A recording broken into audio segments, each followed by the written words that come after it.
3, 2, 1, and welcome back to Chasing the Racing. Brought to you by OMG Racing, JCT Truck and Trailer Hire, and Bennetts Bike Insurance. And we have our episode sponsor, which is Jets Technical Services. I tell you what, with a company like that, I'm going to have to let you read that out, Josh. Go and pull up your phone, you go for that. So. Yeah, so, this episode... It's too posh. I'll get you. One of my glasses. Brilliant. I know, so this episode sponsor is actually a previous sponsor of Chrissy and also of a couple of other guys in the paddock. And Lissy Whitmore, is yes, that right? A couple of guys and girls in the paddock. Yeah, so Jets Technical Services are like a small consultancy firm for... private jets, essentially, from technical perspective, things like making sure it's worthy to be in the air, essentially. It's a very important job, let's face it. A pretty unique... You don't want to get that one wrong. No. Yeah, pretty unique thing. And similar to last week's episode sponsor as well, they've said, look, actually, we understand this is not a money-making exercise. We're just huge fans of the podcast and would love to support it. So, yeah, thanks very much, guys, for that. And, they've also mentioned in here that they're sponsoring, as you mentioned there before, they're still sponsoring Lizzie in the Women's World Championship, which is obviously just kicked off at Mazzano a few weeks back. So that's brilliant. Thanks very much, guys. There we are. And so, as you heard from there, Josh is our co-host. Now it's time to introduce the guest, the main man, the man I've been trying to track down for how long would you say, my man? It's been a while. It's been a while, but it's been worth the wait. Ladies and gentlemen, we have the one and only Kiefer Moore. How are we doing, son? I'm still alive, mate. Not a bad start. Am I saying that right, by the way? Is it AMOR? Is it? As long as it's not asshole, I don't care because I've been going through it since school, as long as I can remember. My father pronounces it AMOR, but AMOR. Yeah, but even McGuinness still calls me AMOR and always has done. Aye. We were teammates for 2 and a bit years or something. Love it.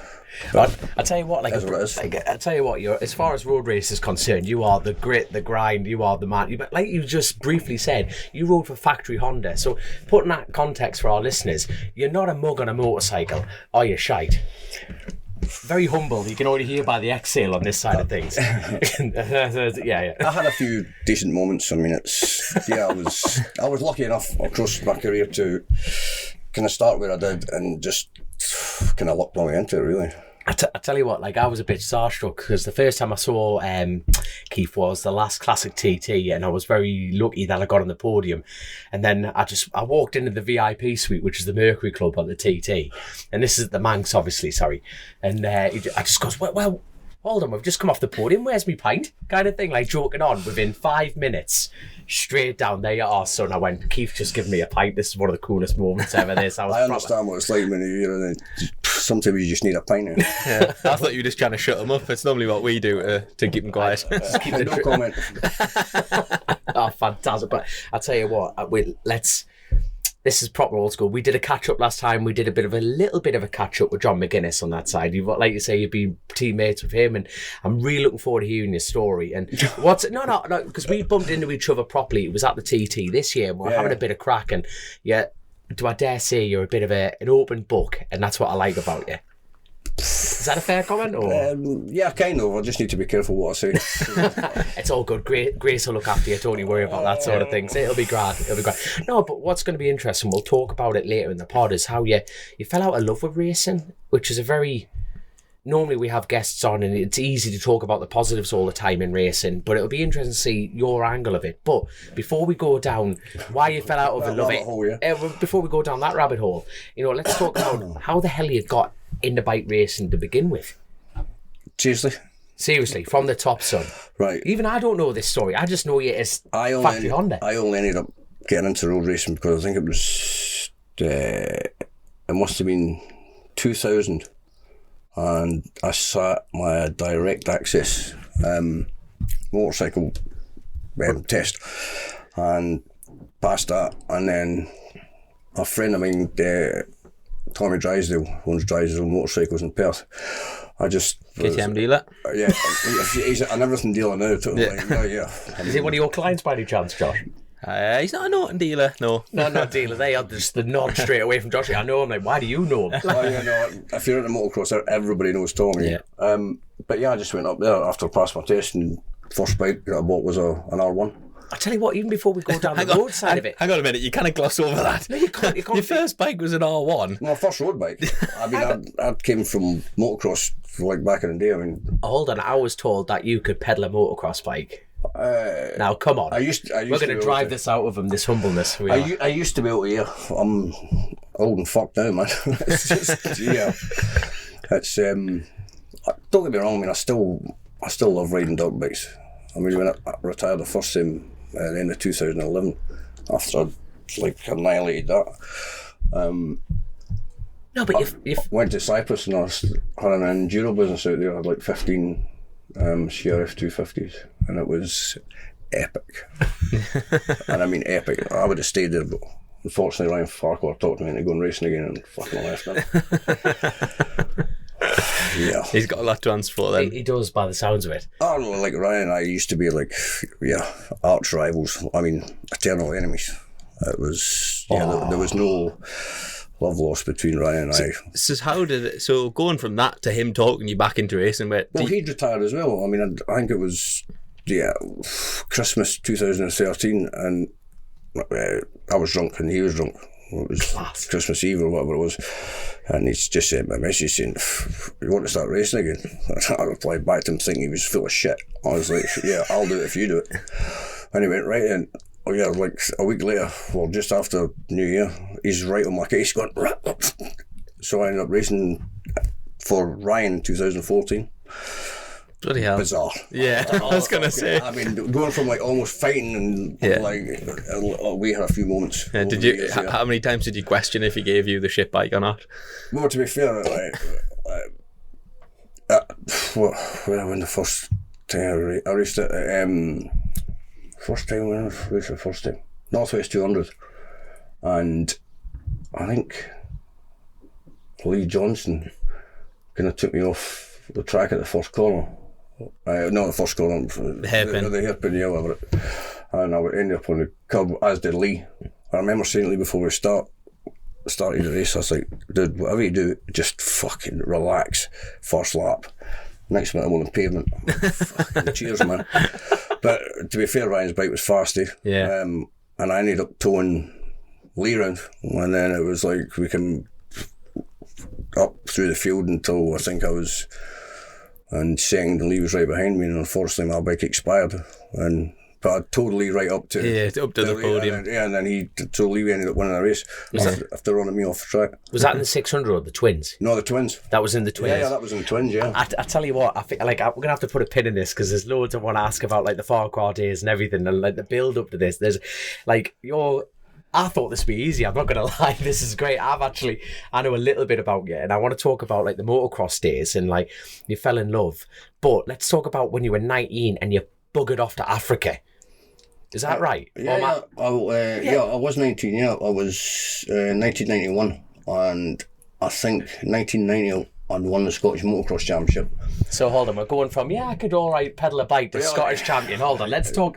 I want details, man. I want to know the story. I done it right, but then I decided I wasn't going to race anymore. But anyway, there was a thing in Zimbabwe called the Summer Series, and it used to be massive, like almost world champions, Cup Nickel, and I mean they paid for everything. That was the most epic thing I've ever done. So anyway, I didn't fucking know where Zimbabwe was. Someone approached you about this then? My brother was part of the British team. Right, okay. So basically what happens at Summer Series is there's a Supercross Championship that's run over like a few weeks, and the Summer Series, which is the Motocross Championship, which obviously being in the Southern Hemisphere, runs, I think we went over there in pretty much towards the end of November. And then we raced lots of different places around about Zimbabwe and stuff. I mean, it was just purely by chance. There was a guy who used to be British Enduro champion, Eddie Smith. Eddie Smith, yeah. And I think it was Eddie Smith. Anyway, terrible names. He'd had to drop out, and my brother was going anyway. And Vic Allen, who is Jim Allen's brother, who's Robbie Allen, who is the oldest man to ever do the Dakar. He said, look, do you want to go to Zimbabwe? And I was like, the fuck's Zimbabwe, like? And he's like Africa. I'm like, what, like lions and shit? And he's like, yeah. And I was like, he's like, well, you know, we'll pay you to go and blah, blah, take your bike and run over and everything. And so obviously my brother was going anyway. My friend Ashley Kane, who's the local lad, who was a top British motocross at the time and done Grand Prix, there was loads of folk that I knew going, so I was like, yeah, I'll go. And I'll never forget it. Like when we got in the plane, and I don't really like flying that much. And my mum was like, I said to her before, I said, you got any sleeping tablets? She's like, yeah. I said, like, perfect. And we got in the plane. And literally, but it was half empty. And I just took like a handful of sleeping tablets, 4 seats. And I'll never forget it because I woke up when we'd landed. And I was like, the stewardess has obviously come over and said, put your seatbelt and stuff on. And I was like, gaga. Yeah. And I'm like, kind of fell down again. Anyway, I'm like, shit, we've arrived and that. And then got into like the arrivals area and stuff, and there's a guy standing in front of me, listen, his name is Jeff Long, but he's only got one leg, and honestly, like a pirate, like just that wooden stump and the thing, and I'm standing there still like going, what the fuck is going on here, man? There's a guy with one leg standing in front of me going, yeah, I'm the man that runs the summer series. I'm like, yeah, pleased to meet you, man. I told him my little brother, I was like, is this shit for real? He's like, yeah, man. I'm like, so I need to go to bed, like. So they're good sleeping pills for anyone that Oh yeah, they're going serious. Does your mum still supply? You know what's Unfortunately, no, he doesn't anymore. So it's your little brother. I thought, right, so your little brother came to you saying, let's do this. Well, he was part of the He team. was doing it anyway. He was doing it anyway. So I've got 2 brothers. My youngest brother's Guy, and the middle one's Dennis. Right. So it was Dennis. I mean, Dennis was a very good motocrosser as well, as was Guy. But like after, I don't know, after kind of his early 20s or whatever, Dennis stopped racing and decided to be a businessman. That's probably why he's loaded now. He's a millionaire and I'm skint. But yeah, I mean, But he's not chasing the racing, so there you go. Well, not yet. He's pretty much running the Scottish Motocross Championship now, and he's probably going to put a round on the British next year. And Really? yeah, Which track's that then? I don't know. To be confirmed. I'm not sure exactly. Right. It's all. Oh, sure, I love At this. the minute, I'm not really probably supposed to talk about it. Are you going to make a track? I would love to, but. You've got, what, you were just telling us off air there, but one of your sponsors were excavators and everything like that. Oh yeah, it's everything's possible. It's doable. But I mean, there's so much involved in putting on a motocross event. I mean, my brother's company, I don't know how many people he actually employs. I mean, it must be 60, 70 odd, whatever. Bloody hell. And they've got a lot going on, but it's a big place. So, but Dennis is always in there, like spraying the start gates or fixing the start gates. So, I mean, my brother's a workaholic. He just... Good lad. I mean, but he goes to all the motocrosses and he's just flat out. He just loves motocross. He actually used to have a team with Jonathan Ray. Right. Him and Jonathan. I remember that. Oh, I tell you what, now that you mention it, by the way, for Jar Honda. Yeah, I remember that. Jar Honda, Jonathan Andrew Ray. Right. That's Jonathan, middle name. There you are. But by the way, a little side note for everyone listening. You lived with Johnny Ray for 2 years. That's right, isn't it? Was it 2 years? Yeah, probably on and off a bit more than that, yeah. We've jumped slightly, haven't we? Oh, no, this is what happens on the podcast. I want to talk about Jumping Africa. around. Yeah, Is this stuff any good? Get one down here. Get a gorilla down here. I'll try one of these. Is it gorilla or gorilla? It's not gorilla, it's gorilla. Gorilla. OMG Racing Is it sponsored. AMOR or AMOR? There you are. By the way, speaking of jumping round, I must say thank you so much because you've driven down from, is it hometown Falkirk? Is that Yeah, right? pretty much, yeah. You've driven down from there, so God love you, mate. Thank you so much. So That's all right, mate. what a man. I've been ducking you for long enough. I had to commit this time, I promised. I think I caught him at a weak moment when I handed over my phone call. Put your number in there, and I could see the regret in his face going, oh, no. TT, I was like, shit, I've got to do this now. Brilliant. But no, I tell you what, I want to talk about, let's go back to the family a little bit. What's the age gaps between you and your brothers? I've got a sister as well. I'm the oldest. Bloody hell. Yeah. Need TV at home, like? Not for a period, but it sounds I'm not even going to get involved now. But yeah, I'm the oldest. Then Dennis, the one with all the money, he's 2 years younger than me. Then my sister's 2 years younger than her, and then my youngest brother 2 years after that. So there's an 8-year spread between all of us. Bloody or 6 years. I was about to ask like you could take the question pretty wrong here, but what are your sisters like? Are they competitive as well as you? Are you My all sister, competitive? Yeah, are you Yeah, all? my sister was. I don't know if you guys would ever remember a thing called Super Champs.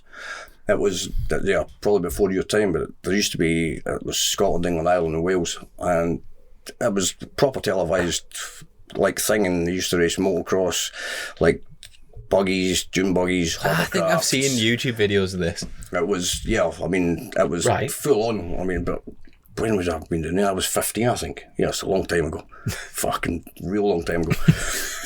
But yeah, my sister ended up going the wrong way in a hovercraft and T-boned, or somebody T-boned her, and they breaking her arm. It was fucking Bloody hell. chaos, man.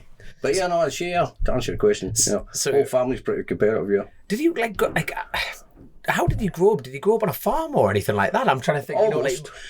Just We actually ended up living what's now an industrial estate, but when we moved there, I think it was 1980.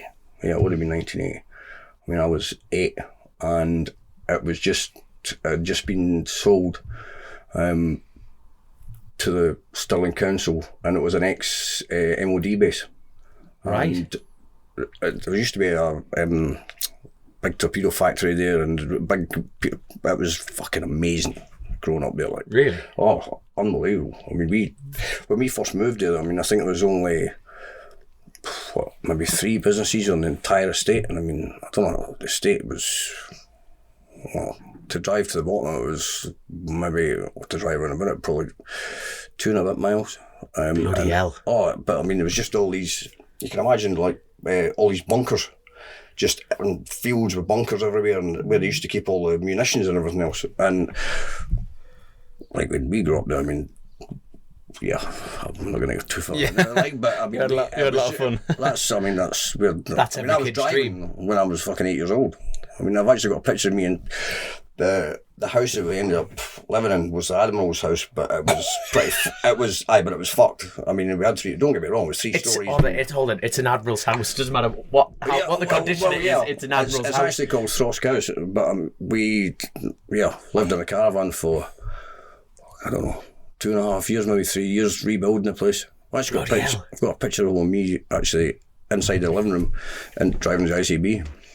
That's class. Yeah, I would have been 10.5 maybe. Bloody hell. So at what point? So was your dad into bikes then? No, but he was a petrol head though. Right, but which petrol head was the biggest? He was driver? actually, my father originally was a metalworking woodwork teacher in Harrogate, I think. Oh, right. Yeah, he's a Yorkshireman. Your father's a Yorkshireman? Yeah, man. Right. Let's not go there.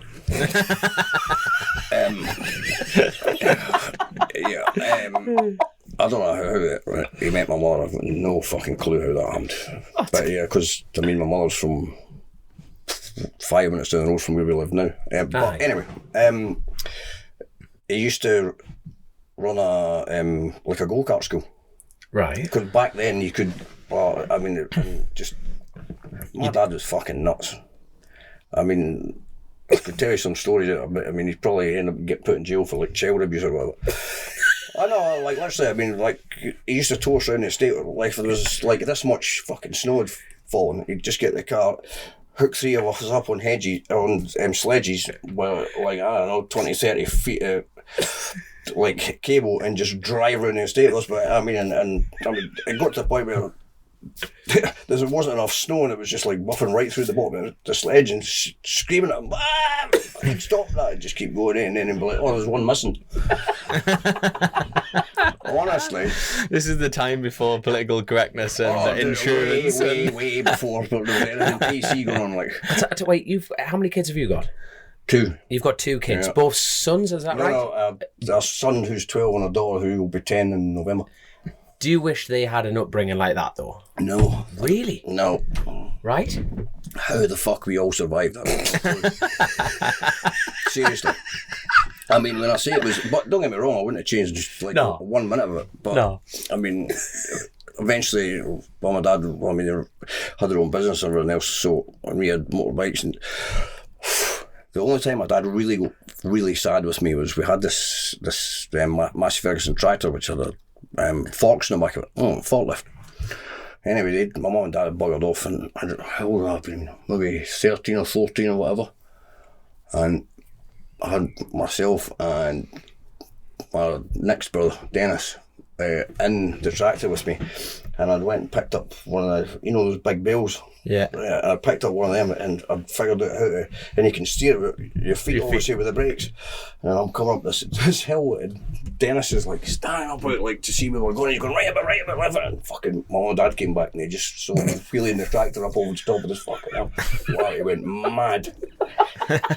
I need that for work, you're gonna fucking kill it. I was like, I was banned from the tractor for a while.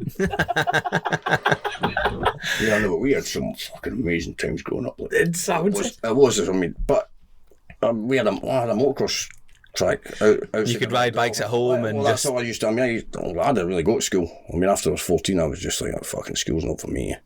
And your parents worked in a school, like... No.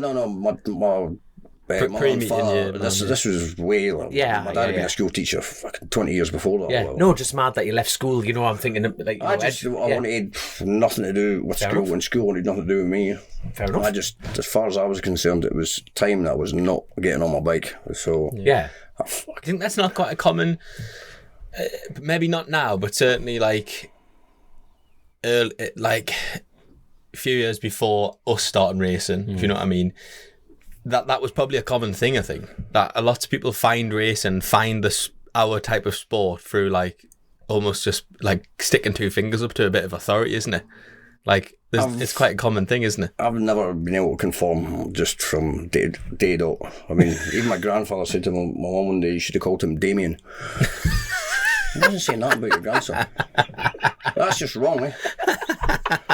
But yeah, and he was a very religious man as well, so yeah. There we are. But yeah, it was one of them. But yeah, I mean, growing up, we just had like an open door policy. I mean, once we got involved in motocross and stuff, like even in the later years when I was in my teens or even my 20s, like my mates used to go down there and bring their bikes down and stay when I wasn't even there. But I mean, that's just how the whole motocross community worked back then. And I've stayed all over the world, all over the world, just with people I've never met before that give you bikes, put you up, just fucking awesome. And that was my true love. I mean, like motocross, just dirt bikes has always been, I love it. Yeah. So you've gone through, you've become Scottish champion, you've got on a plane full of your mum's sleeping tablets with your, was it the one brother? Your younger brother? No, my youngest one, the next one down, Dennis. Right, it was you and your Dennis on this flight. You've woke up, you've seen Captain Pugwash, who runs the series. So I must ask, as 19, so you've gone from an airfield where like growing up on an airfield in Scotland, you know what I mean? You've done the adventures, you left school. Yeah, MOD, and then you've ended up in Zimbabwe.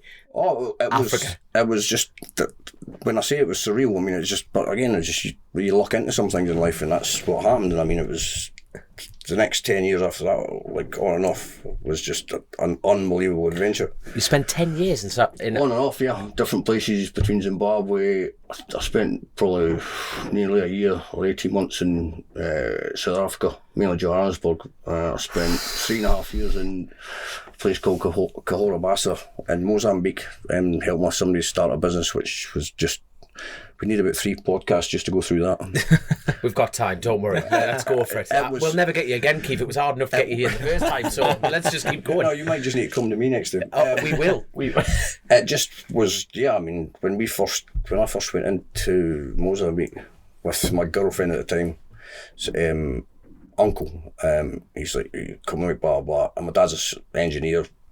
They taught me how to weld, and I'm like, yeah. And it was to start a Capenta fishing business. Now, Capenta is like the stable diet of the locals. It's like a freshwater sardine. Right. Just many little tiny like sardines, and they're just sun dried. And anyway, when we first went there, how old would I have been? I think I'd have been 23, I think. The Civil War had just finished. There'd been a civil war in Mozambique for, I think it was either 16 or 18 years. Bloody hell. Well, the one of the things that was on the road when I first went up there was donkey-drawn carts in UN. United Nations. That was it. Fuck all else. Nada. I mean, we never saw another vehicle on the road for, I don't know how long, maybe 6-9 months when we first started going up there. It was... That's mad. But I mean, talk about an adventure. It was Yeah. unbelievable. I mean, we first got up to the lake and stuff and we had nothing. And I mean, like literally nothing. It was just like some abandoned buildings on top of a, I don't know, maybe 200 or 300 feet up from, which was a kind of basin which we used as a base, and it was, am I killing the table here? That's all right. Don't worry about the because I'm table. Keep fucking going. going that way. It's all good, man. Don't need to worry about it. Don't need to worry about it.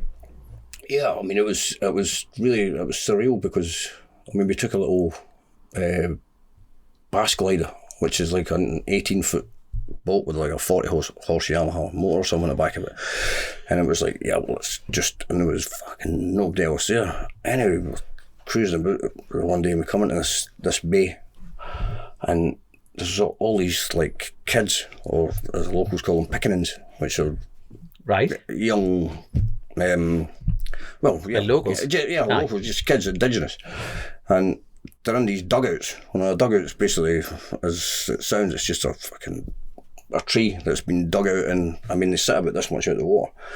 So we come in this speedboat, and the next minute these kids are just like fucking diving over. I'm like, what's happening there? And he's like, well, one, they've never seen a speedboat before, and two, they've never seen a white person before. And he's Scottish. Well, yeah, they never got that close. He was like, Yeah, but it was just that kind of shit. I mean, and we ended up having to do all sorts because of the red tape up there. I mean, we ended up running different smuggling routes to get stuff in. Oh, yeah, as I say, we could go on forever about this. That's class. Oh no, it was unbelievable. The only but bad this thing is that was, fishing of the Yeah, local yeah. delicacy, basically. well, it's just a stable diet. I mean, Yeah. because obviously they've got fuck all. I mean, they've got, it's Dried fish in the it's sun. eat what you kill sort of thing. Well, when we got there was no wildlife left at all. Right. Nada. So, well, it's been an 18 or 16 year civil war there, and they just shot, killed, Everything. fucked everything, yeah. Yeah. Yeah. So when we got, I mean, there was nothing. But I mean, there was plenty of fish in the lake.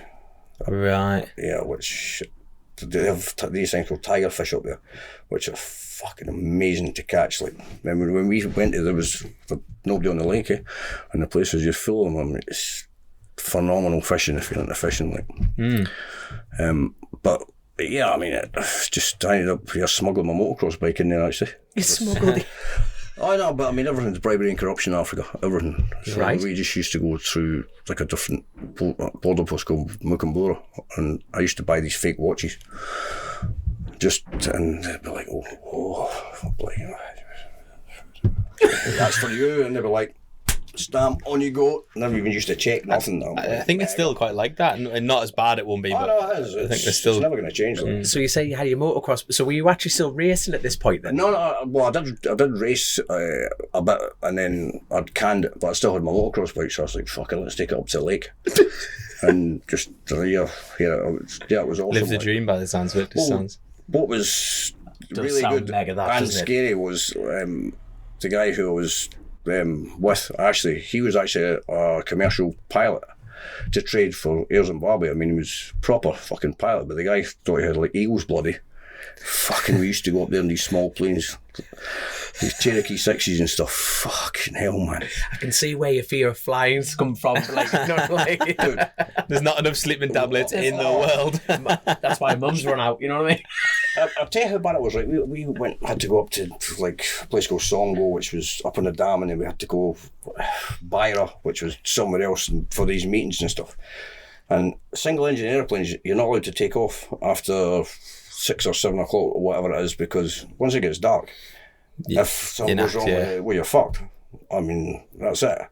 So anyway, we go up to end up in Beira, and we're real late, bribe the folk, and Ashley said to me, go and get some beer. I went, right. So I went and got a crate or a case of Carlin Black Label, I think it was, 24 beers.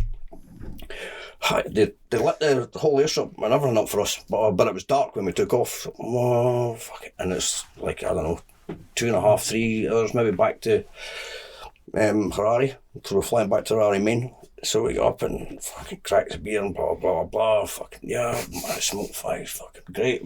But I'm like, what do you do with the bottles and that? It's like, just fucking toss them out the window. Sound.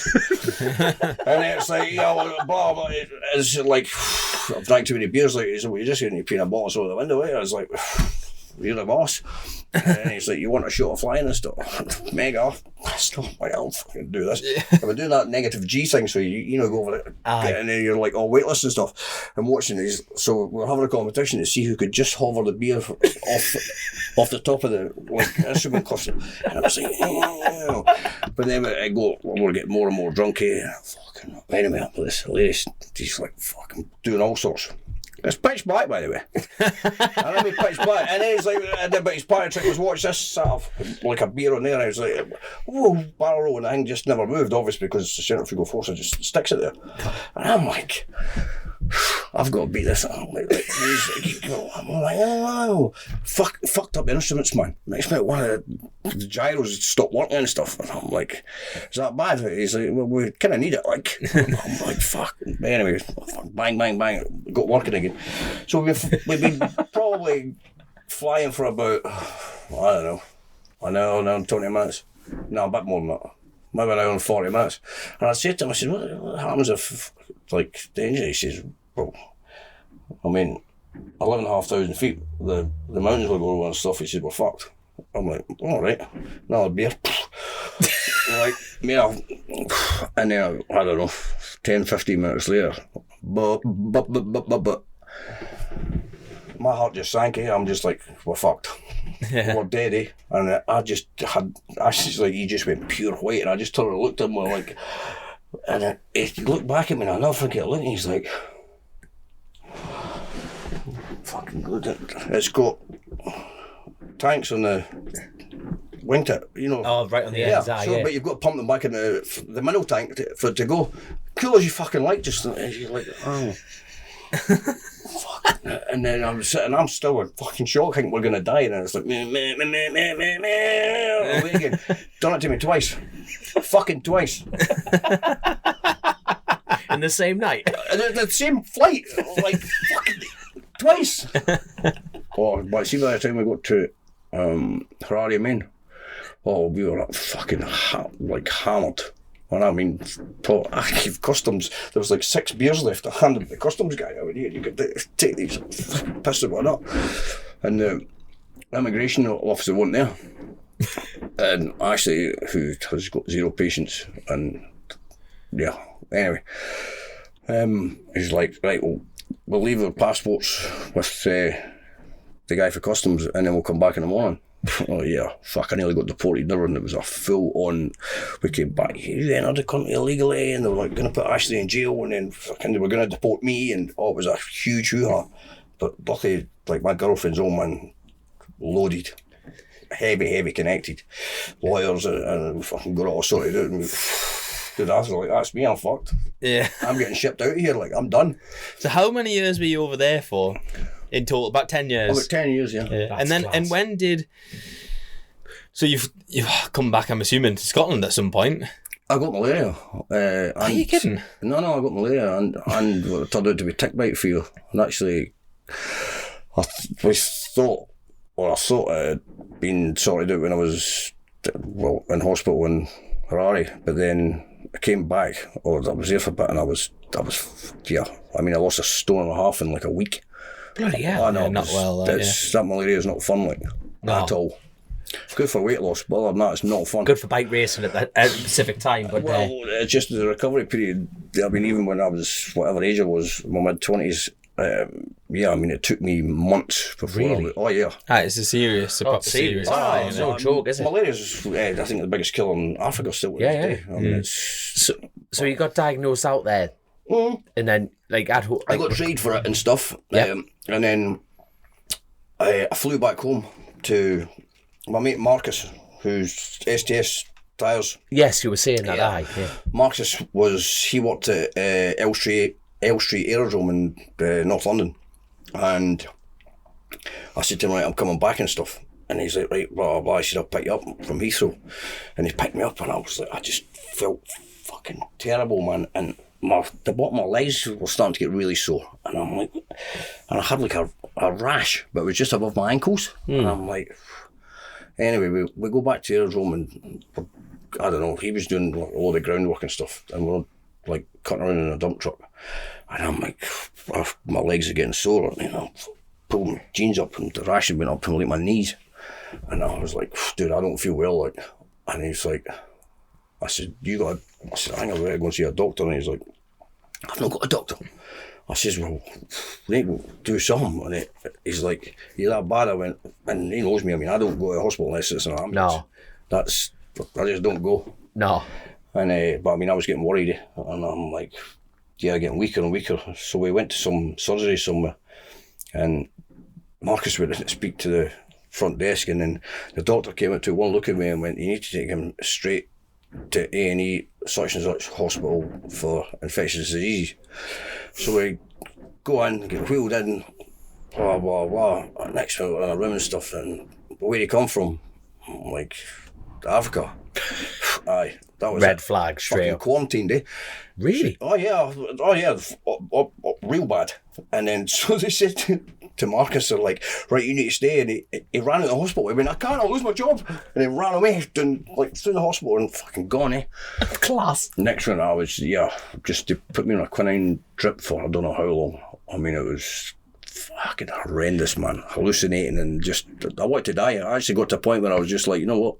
I'd rather be dead than... Really? Go through this, yeah. Holy fuck. That was real bad.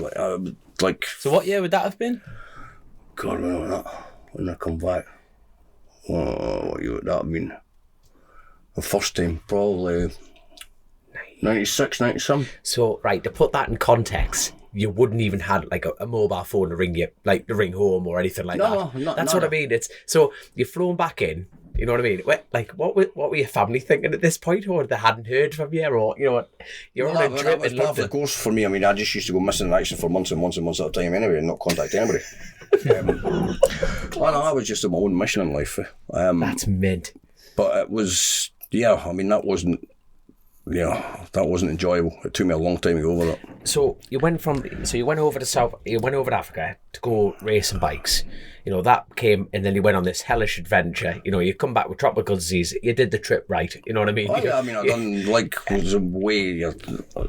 many things, but that was one of them, yeah. That is class. So you're 20, you were saying 23 at this point when you were on the drip in hospital. Is that right? No, 23, I went over 24. I'd probably been 25 when I came back with malaria. So I came back the first time. 25. Yeah, 25, yeah. You've got yourself better. What's the next stage? You know, did you just go back to work? Did you think, just happy getting a job, or did you have, What did I do after that? Yeah. I went to, my old man was ended up being a quarry manager in Northern Ireland. So you didn't even go back to Scotland to literally, I'm just going to keep going. I had like, it was like, you know, where you blah, blah, blah, I had nothing to do. And my dad's like, well, come over, and I ended up driving dump trucks and loading shovels, and I got so much trouble for drifting a 40-ton dump truck down in the face, man. And the gaffer saw me come. I had a thing in a fucking like 8-wheel drift coming, and Patsy's sitting there. He went fucking nuts, man.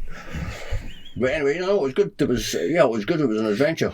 I must ask, right? I know it's a bit of a personal note, but what happened with the multi-millionaire girlfriend? Did you just get bored and just go, I've had enough?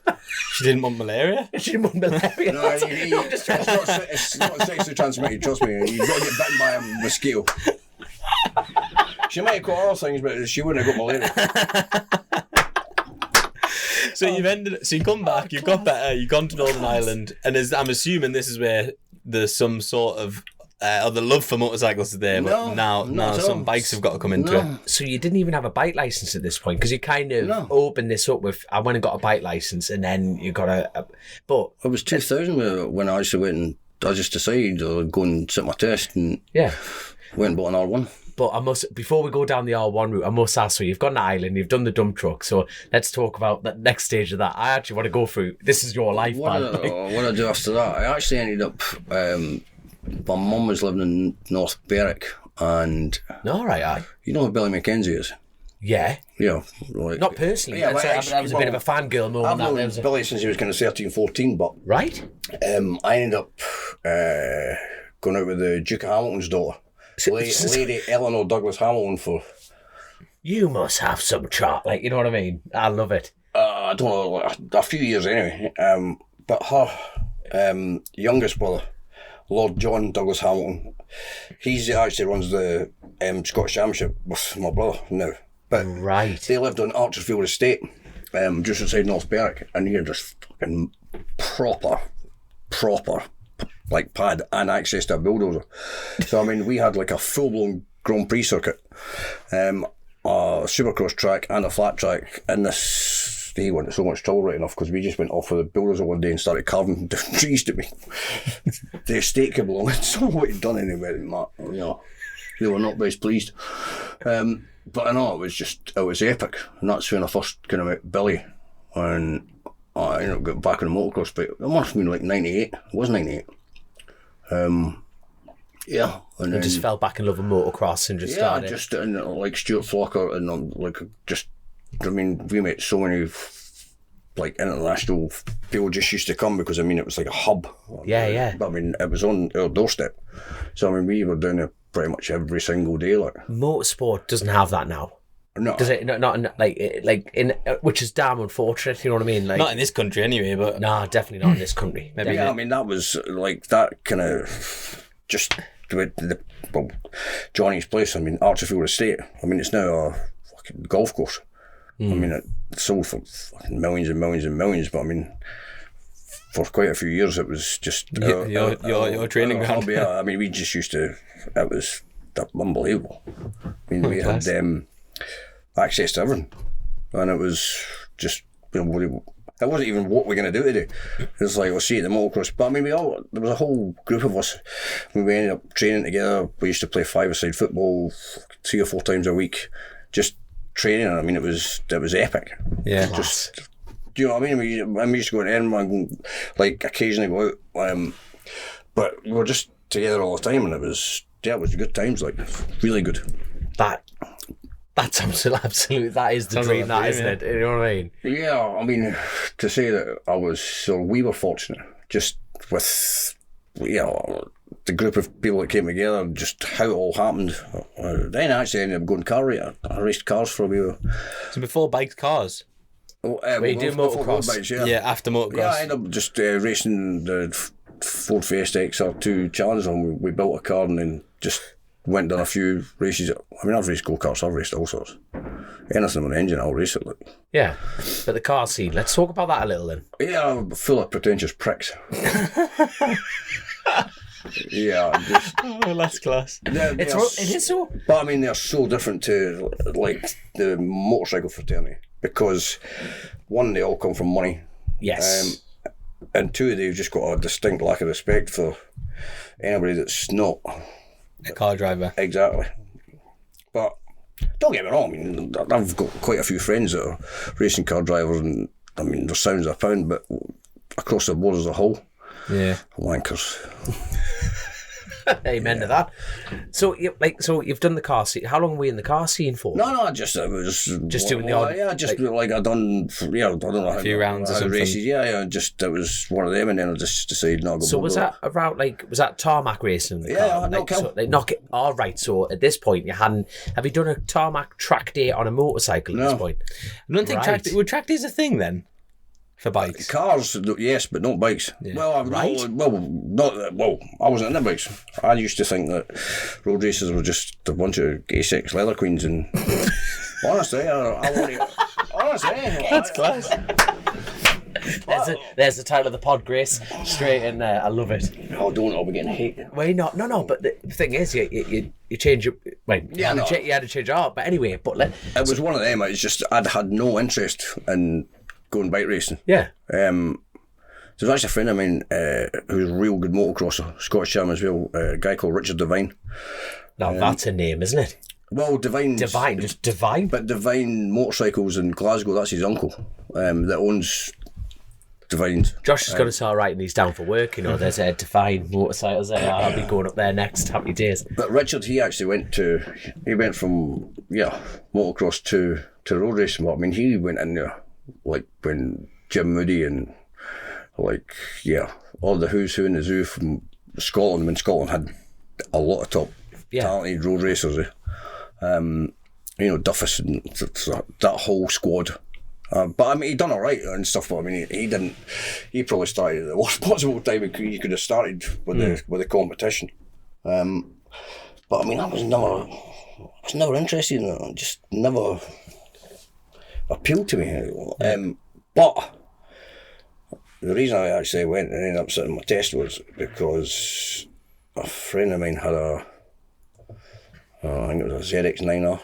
Right. And he's like, we'll go for a run. There's a set of leathers. I'm like, yeah, all right. I'll go and have a go at this. He got right sad with me because I could feel anything, man. I was feeling this thing about the place. Got mental. But anyway, I was like, I can actually do this. Like, when I went on a couple of runs with it, and then I was going faster than everybody else here, and I was like, so anyway, I was like, I'll go and sat my test. And after starting my test to a direct access, I went and got another one on hire purchase. Straight out of the bat. Well, yeah, that was my first bike, my first road bike. But yeah, I probably, every single time we went out, somebody crashed. Really? Yeah. How big was your group? It started off really big. It started off massive. 7 or 8 of us, maybe 9 of us. Bloody hell. Aye. I mean, I was getting out of hand very quickly. But I mean, it was because of me. I mean, I was just used to ride like the whole place was, the road was just a racetrack. Even though I'd never been on a racetrack yet, but I mean, I wasn't scared of like the things, jump off the ground or at whatever speed, 150 plus mile an hour. I mean, I loved it. But I mean, people just try to keep up with me and end up like one guy went to a caravan. It was all bad, like, and the straw that broke the camel's back was we were out somewhere and one of the guys had a bad accident and I think my tyres were like bald or whatever.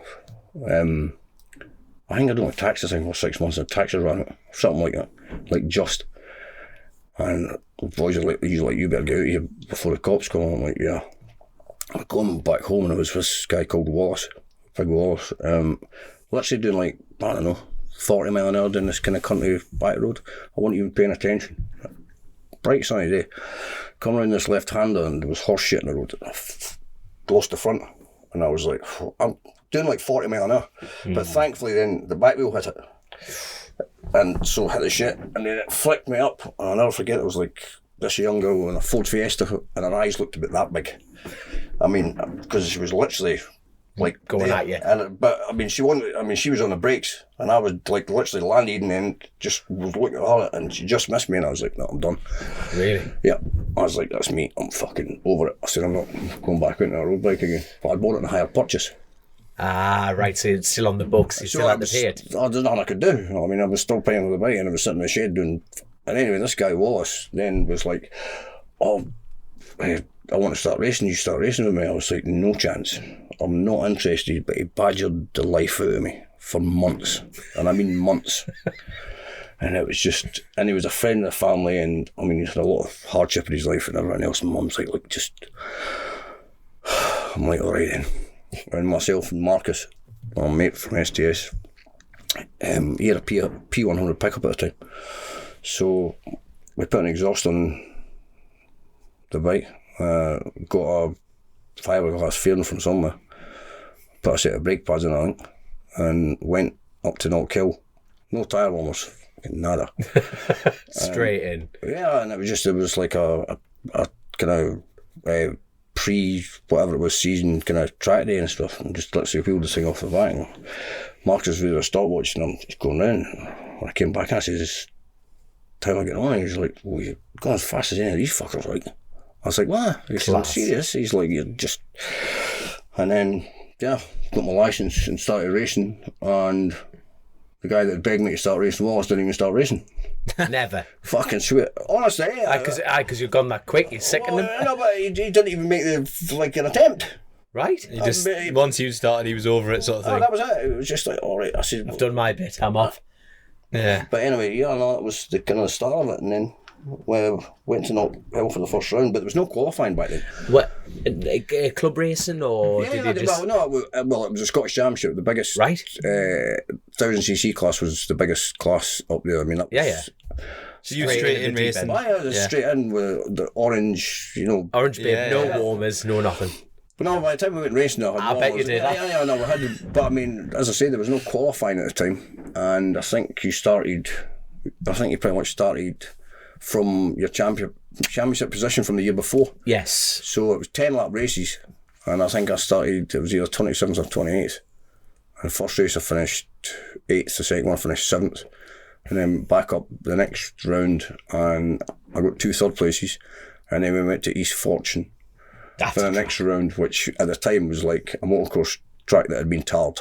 I mean, it was right in your element. Proper whipped out, bikes just getting crossed up. And over the weekend, I won all 3 races, yeah, so I was affectionately known as, who's the cunt with orange bib? Because nobody had a clue who I was. That's class. That is class. But then it just became like everything else in your life at that point, going, right, I want to keep going, I mean, then it started enjoying it. I mean, I would have won the Scottish Championship my first season, but I mean, the powers that be did not want some cunt with an orange bib on. Class. Fuck that, we didn't want that. No, I mean, they honestly stopped me going out in one race. I mean, my main competitor, who was just in front of me, and the temperature but not kill, was like keep on the tyres warm as long as you could because they wouldn't let them in the grid. And I was sitting waiting on him to go. And then he went, and I followed him to go through the gate for Park Fermi, and they just fucking shut the gate right in front of me and they wouldn't let me in. Never. Yeah. It's amazing what you remember, innit? Yeah. I'll tell you what I remember is after I'd signed for Honda, these same people and everyone else all of a sudden are asking me to come and dish out fucking trophies, and now, I'm the best thing since fucking sliced bread, eh? Wankers. So your first year in racing in Scotland, and then what was your next? What was your next step after that? Where did you go? I know. After that, I mean, I think I done 2 races in 2002, and then, then I was like, nah. And then I went and got my mate Marcus again. Well, got him fired. He's quite an influence, it's Marcus, isn't he? No, it's not. Actually, I was the bad influence because I got him fired. I was like, come on, let's go back to Africa. So we went back to Africa again. All right. Yeah, so I was there for 2002, 3. Why go back to Africa? What was it? Why did you want to go back? You got Malay? I just loved it. Yeah. I mean, it's so good when you can ride your motocross bike into the city centre, like say, fucking Newcastle. You imagine riding your motocross bike and wheeling up and down like the main drive, and I'm talking it's a proper city. You sound like you're describing Newcastle at the minute. Well, yeah, but I mean, we weren't like mugging grannies. Yeah. But we would. It was fine. It was unbelievable. Yeah. Man. And I was like, we need to go back in it.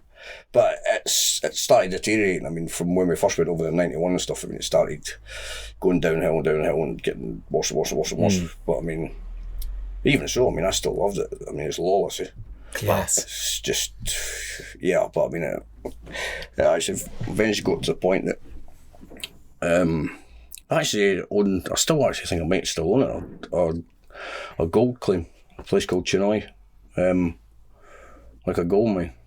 You own a gold mine? Oh, well, it's not like a fucking big gold mine. I'm sorry, mate. I'm sorry. You can't downplay. It's not gold, Rush. I'm sorry. You cannot downplay. I think I own it, mate. We ended up getting into so we were like had a gold mine because in order to have gold, blah, blah, blah. We ended up like buying and selling gold, and that was we needed that to cover the tracks for what we were doing, kind of thing. Yes, I hear what you're saying. I mean, it was, but I got to a stage where I had a 40 caliber Glock under my pillow. I had a 357 Magnum on my bedside table and a semi-automatic shotgun in a cupboard because I was just waiting on somebody coming through the door. Yeah, and that's why I eventually left. I was making loads of money and stuff. I done this in Skyline, everything. I just abandoned ship one day, woke up in the morning and just said to him, business partner. I said, I'm done. I'm off. He said, what about this? I said, fucking keep the lot of it. See you later. And just walked away with nada. Just left everyone. Because I was like, I can't. What, like the scare, the fear of it? I just knew I was either going to kill myself or somebody was going to kill me. Yeah. Because that was the top and bottom of it. I mean, it was, the lifestyle was just fucking mental. I mean, chartering private planes to go to, like, the MotoGP when Rossi first won. I mean, I was at that, chartered a private plane to go down there. That's another story altogether. What's your title of your book going to be? I've already had John Hogan harassing me about this, and too many people would go to jail or get divorced. I'll buy a copy right now. I would need to actually move to like out of Mongolia or somewhere. Yeah, I couldn't. Would you do it with John? Would you let him do it? Well, he's been harassing me. Well, I mean, it's. Oh no, well, I tell you what, we'll save you the hassle. We'll just keep recording. We'll meet here next Wednesday night outside the Rouse House, and we'll just do it for you, son. You don't get to know the bad stuff. We're going to try and get John on the podcast. We'll just get him to start spilling all the bad stuff. He actually put a thing out on social media somewhere, blah blah blah. I've got a thing on my phone somewhere, I think it is. That he put about the three untold stories that he would blah blah blah blah blah, and there was. Was this an endurance race in Doha? Oh, I don't. That's three. I'm terrified. I do know a bit of a story about that. That was fun. Can we? No, I definitely can't say that one. Ah, bollocks! All right, John, if you're listening, because I know you will be, I'm sorry. Yeah, we had. He's rolling back through the memories. We had some really fun times out in. Class. Qatar. It was mega. But all joking aside, I know you're getting pests and stuff, but would you like? Does it? Mate, this sounds absolutely. Too many people would just be in trouble. Yeah, but you could do like what John Hopkins did in his book, and he takes the names out, but you know who they are. Everybody would know exactly who it is, and that's why I couldn't go into it. Why don't you do one on release on your death or something like that? You know what I mean? John also said that. The day you die, there you go. But that's just nasty. That's brilliant. Nasty, man. Yeah, you'd be hated. I tell you, I don't think anyone listening to this actually wants to hear about the motorcycles anymore. Yeah. This is the best bit. No, so you literally just walked away from you'd gone back and just walked away from that. And I just came back to the UK end of 2004, and then a friend of mine, Derek McConaughey, said, in fact, it was mid 2004 because we went to watch the Northwest 200. And Derek turned around and said, it's like, I think you'd be good at this, like. And I'm like, what? I think you'd be good at this road racing shit. I'm like, dude, I said, I'm not getting myself, like, just, in debt and the whole thing. And he's like, well, what about if I can get you a sponsor? I mean, you give me a sponsor. I said, oh, yeah, all right. And then that was kind of that. And I ended up getting me a sponsor, and then... Do you remember that sponsor? Yeah, the guy's called Eric Perry. He actually now runs bike tours in the Himalayas. Right. Yeah, I'm mental. So you were just on the sidelines, drinking beer, having a good time, watching the Northwest with your mates, and it was literally just like... And then the year 2005, we ended up, I won the Scottish Championship, and then I'd done my first Northwest 200. That was your first road race? Yeah, 2000, that was my first road race. I'd never done it. Well, what year, so 2005? Was that pre-chicanes or? Yeah. Mather's Cross was my best corner. Flat. That's where I used to make all my time up here. Can we... Okay, let's talk about who was on that grid at that point, 2005. Oh, Bruce, John. Yeah, Bruce, John, obviously Farquhar. Yeah. And was this your first dealing with Farquhar at this point? Oh yeah, but I mean, I didn't really know who anybody was. But no, that's the interesting thing about it. I mean, there was just loads of big names, top names at the time, and I think I only had one bike. I only had the Stalker, which would have been that wasn't the R1 from the shed. No, it was a K5 Suzuki. Right. So I ended up. I can't remember exactly how I going, but I done all right. But. Yeah, to the point. I'd done all right, and then 2006. I'm sorry, you're gonna have to be more detailed. You're too humble to actually go. I did all right. Can someone pull up a fact and a figure here? Because where did seriously your first? I don't know. I honestly can't remember. But I mean, top 10, top 20. Come on. I must have done, well, I don't know, I've done alright because, Top 10. yeah, maybe. But I mean, No, it's good. No, 'cause- I'm really honestly not sure because, well, there'd only been one Superstock race. And obviously, Because the grids are massive, and that hasn't really changed, if you know what I mean. Like the size of the grids, you're talking like Well, exactly. 50, 60 competitors. But that's what I mean about turning up your first road race and just going down. yeah, I mean, for whatever reason, I mean, I think the high speed stuff was just, floating my boat. I mean, Yeah. Liked it. when I first went to the Northwest, there was none of these bullshit chicanes in it, like, and I just, I fell in love with it. Yeah. But then once I started putting the chicanes in, although I never won a race until I'd actually put a chicane in at Miles Cross. So you've won Northwests. You've won Ulster Grand Prix as well. Yeah, I won. I couldn't imagine going through there with no chicane. Like, I'd imagine it's I'd love unbelievable. how it- that'd be. Trust me. I'm not sure I'd have been able to hang on to the fucking You thing. would have. Oh, but I mean, it was like Hold a your few breath and times go. I thought I was going to feel like a right few. But I mean, as I say, that's when I used to be able to make so much time up. Because when you come out of that chicane, it's actually quite positively cambered up, isn't it, the road? Right. Put that in context, the station. It was. Now, bear in mind, you wouldn't have that chicane coming out York, did you? No, we still went round the roundabout, stupid roundabout yeah. the wrong way. Yeah. Yeah, but comparing it wasn't as Mathers- tight, probably not. So comparing Mathers to station. Miles was the hold your breath corner. Like. Yeah. I mean, I used to. Here we go, because I knew that's where I used to make most of my time up on a circuit, and I was like fastest. I mean, it was the fastest corner on the circuit. It was faster. Than, it was faster than station. Like. Because, to put that in context to a lot of people who have gone and watched the Northwest for the first time and gone and enjoyed it, and everyone's station's like insane. It's a 170 mile an hour corner, but yeah, Mallard's was 170 plus. That's what I mean. It's that. It was, I mean, it was definitely the big boys' corner. I mean, I used to love it. I was devastated when they changed it. So you've turned up. You've done the Northwest. What was the next? What was the next race? At this point, you thought, let's keep going. The sponsor obviously was happy. Yeah, well, as I say, I went and done the Scottish Championship and stuff, and I don't know what else. I ended up racing club meetings, I think. Down south is like, I'm trying to think. When The first time I raced Hutchie. I think it was Alton Park, but I can't remember if it was 2001 or 2005. In fact, it might have been 2001. The first time I went down there. And I won 3 races and I beat Hutchie by thousands of a second in the last one, and he never really spoke to me since. class, absolutely class. So to be blunt, you're actually a pure roads man. You didn't come from a BSB background. You know what I mean? You were like hell of a story. Never mind your BSB background. Bit of club racing, and then Exactly. I mean, when did I first go? Let me think. Because you have a hell of a BSB career as well. You know what I mean? It's like.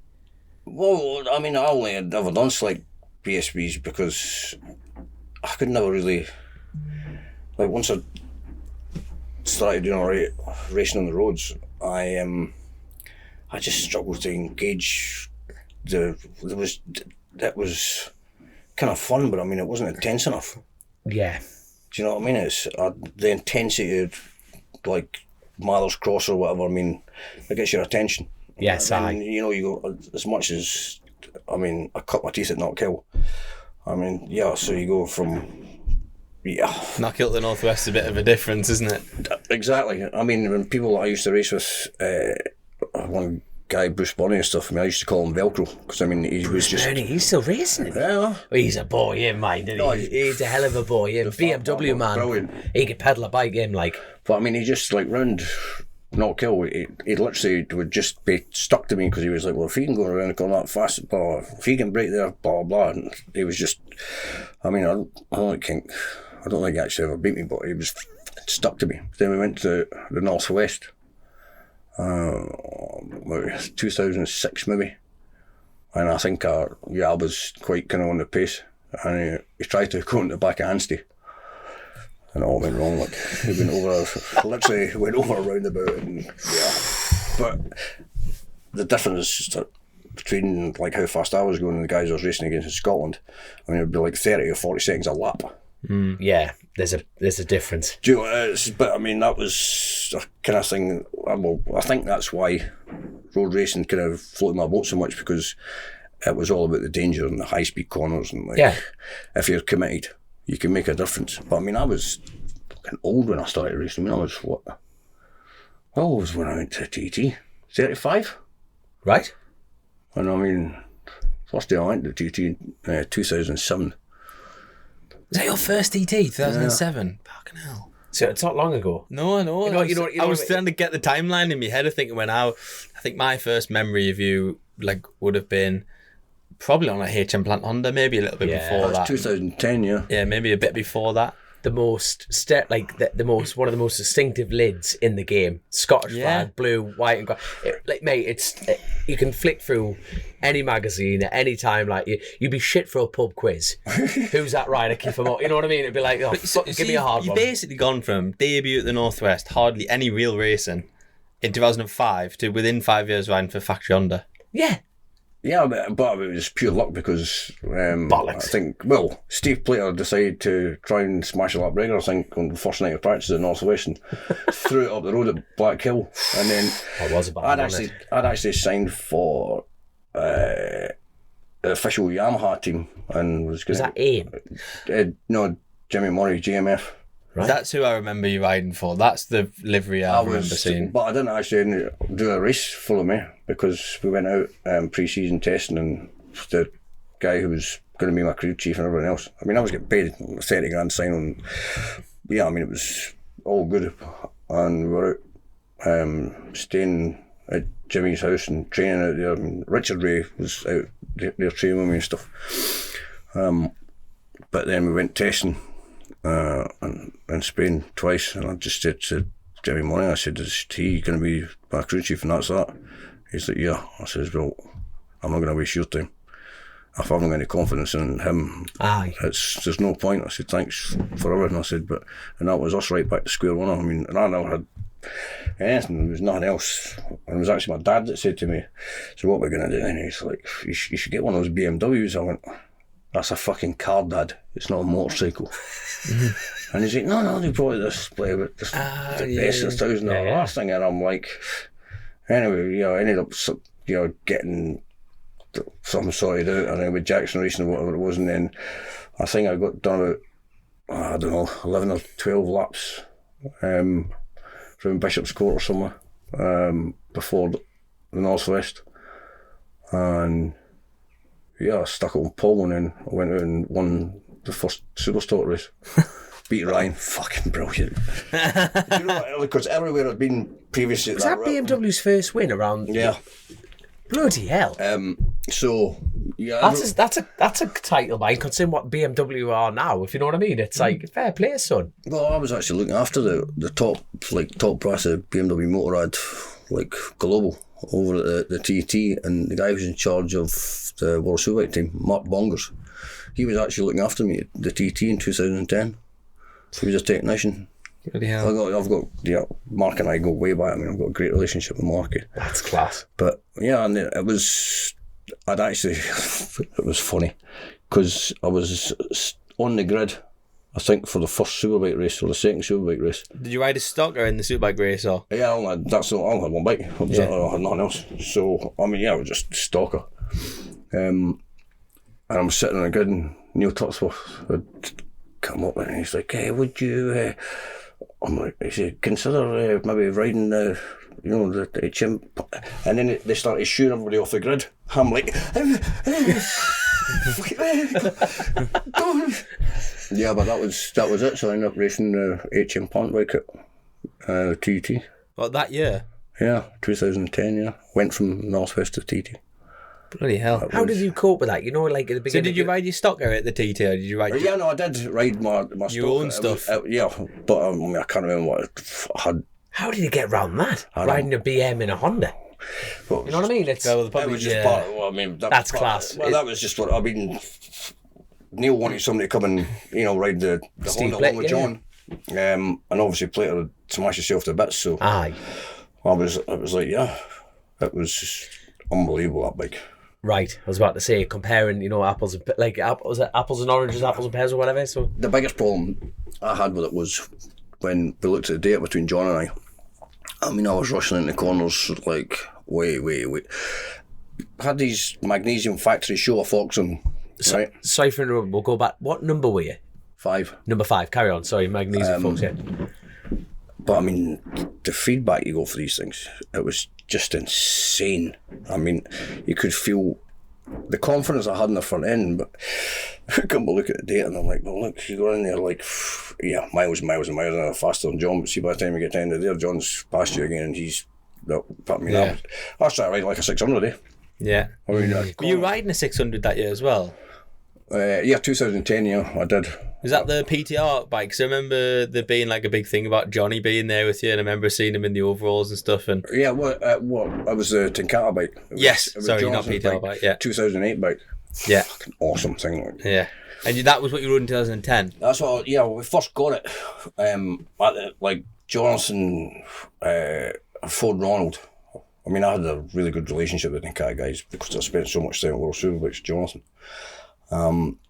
And Jonathan phoned Ronald and said, "Is like my old 600 stuff still sitting in the shop?" And he's like, "Yeah, what? Blah blah blah blah." I said, "Well, I need it for Keith." Right, so we ended up getting a deal. Jonathan actually paid for the bike at the time, and then obviously sorted it out afterwards. But Jonathan's like, "No, you need a decent bike for us," and I had WP suspension and stuff for it, which was. I mean, I've been riding the show on K-Tech, which I just absolutely loved. My little brother drove to Holland to get it, nearly missed the ferry, got it back to the mainland just in time for somebody else to wheel it on in Galway for first practice. I done one lap on it, and I just said, "Park it. Don't touch it." A thing on it. One lap. I just like, do not touch, do not. Nothing. Put Derv in it and fucking put new tyres on it. It was absolutely. I mean, I should have won. I should have won at the blooming Northwest in 2011, but it was one of them. I was leading, fucking bottled it. Hutchie got me. But no, it was good. I mean, I did win at the. When did I win? You're on the rostrum in that in 2010, weren't you, on the Supersport bike? No, I mean, like Hutchie and I ended up out front, and it was lap record, and I got to like I think the second last lap, and I tucked the front 3 or 4 times, and I was like, I am on the absolute limit here. I'm done. I know. I mean, I was like, you were still committed, but you were like on the edge of it. I know. I mean, I was to the point where I was like, I just got away with that. I mean, so I knew how hard Hutchie was pushing, like because it was just but I mean, I couldn't close the gap on him. I mean, I couldn't get in a slipstream, so we just kind of stayed the same and just traded lap records for the whole race. But Hutchie ended up winning it. But I did get the fastest lap record.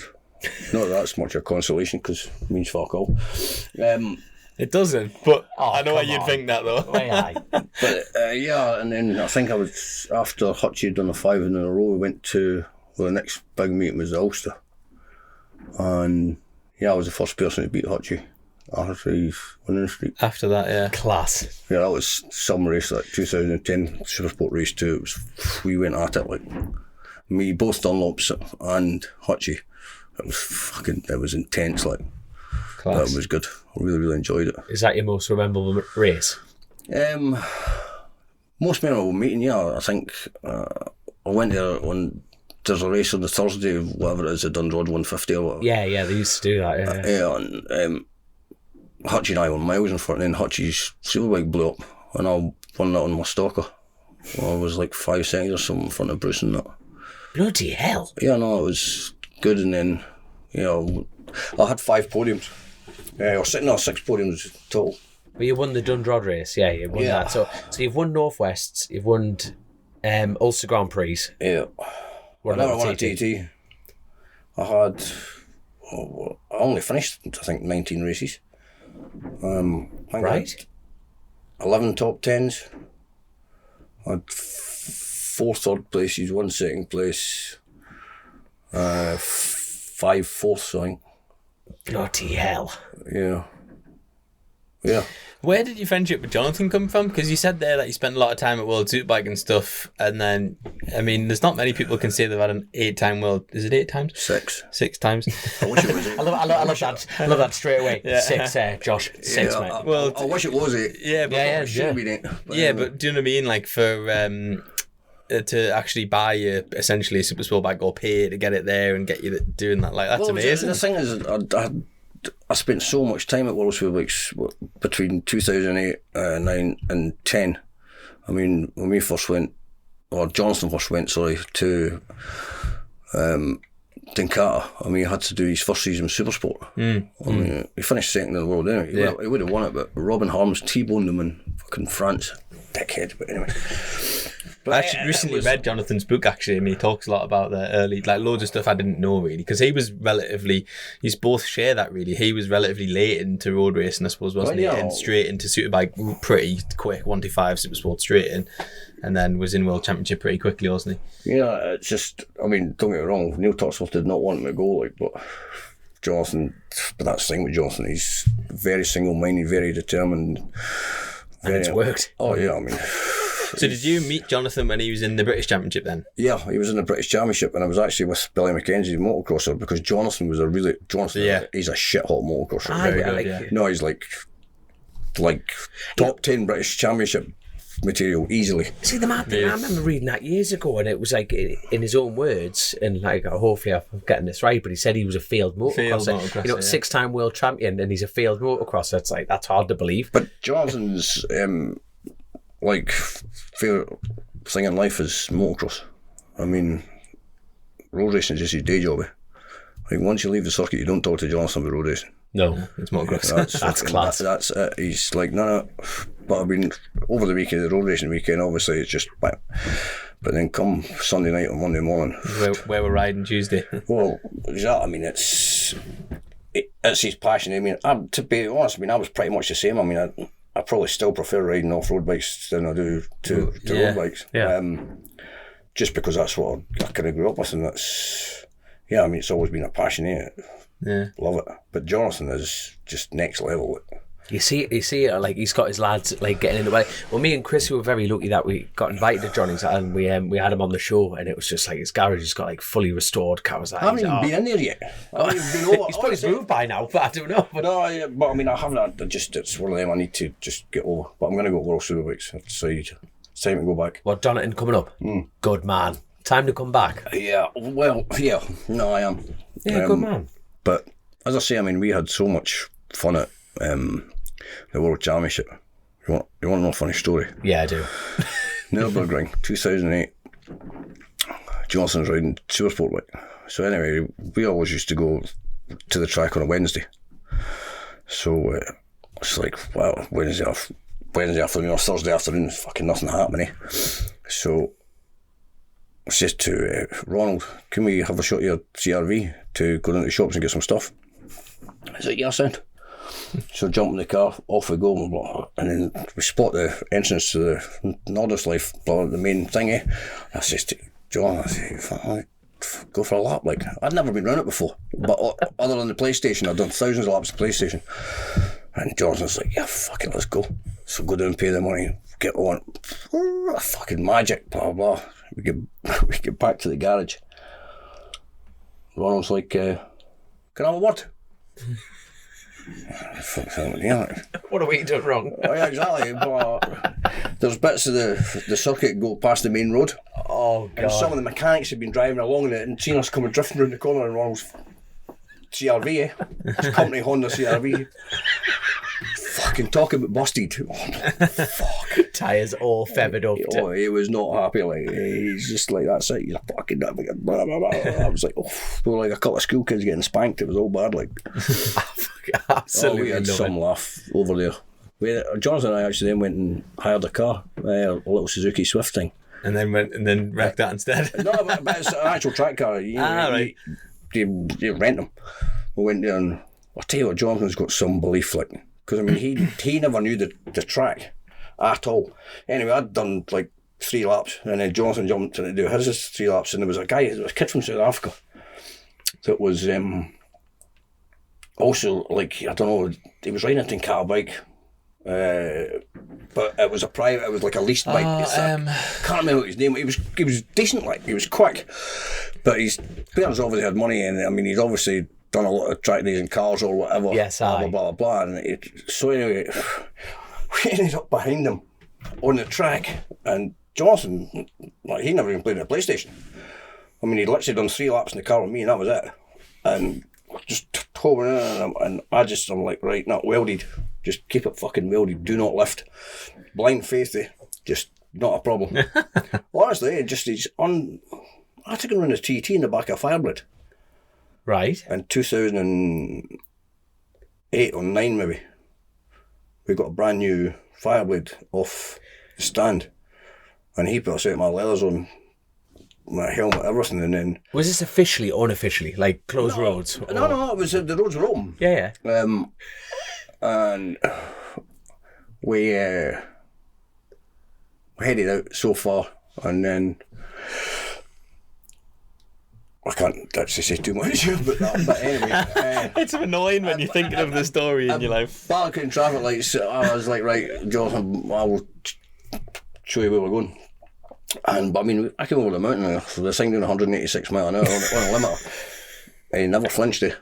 What a man. He did not. It was almost better than being on the bike on my own. Because he knew exactly, you know what I mean? It was... Like, it's a cool thing to be able to give to someone at his level as well. Aye. Yeah, exactly. Yeah, but we go back and everybody's like, oh, blah, blah, blah. And Jonathan's like, yeah, not for me. If I'd been on the back of him, I'd have been fucking punching him up. Just early. Nothing. He just bang, no, it's alright. Keith knows what he's doing. It's all good. Like, I mean, I had this thing fucking sliding about, like, and he just did not flinch. Oh, he's unbelievable. He's got... I wonder if there's an interview somewhere with Johnny Ray right now going, I'll never get on the back of a bike with Keith Morgan. Yeah, probably. I mean, it was probably... We could get a bit of a footage of him from Donington and see if we can catch him and get him to do that. Yeah, 100%. I'd never ever get on that bike, 100%. I love it. It just, nothing phases in me. I mean, he's just got this unbelievable belief, which is, obviously why he's a 6-time world champion. Yeah. You can't knock that. Like. You can't knock that. But I tell you what, I really would like to talk about. It's like, that's the best thing about this podcast, that Chrissy started. It's the fact that you get a full story of it, and you can hear the passion, you can hear the love of it all. And, we briefly touched on it at the beginning of the episode. It's like, you went through, like, you fell out of love with it. So why did you fall out of love with bike racing? Well, the good thing, I mean, the best years for me was like 2008, 9 and 10. Because I wasn't expected to win. And I mean, like, Jonathan and I used to go to round, like, national meetings. And there was money back then, I mean, I used to get paid to go to all events. I mean, Ryan and we done all right, like. Yeah. I mean, we made a living just going racing and stuff. Yeah.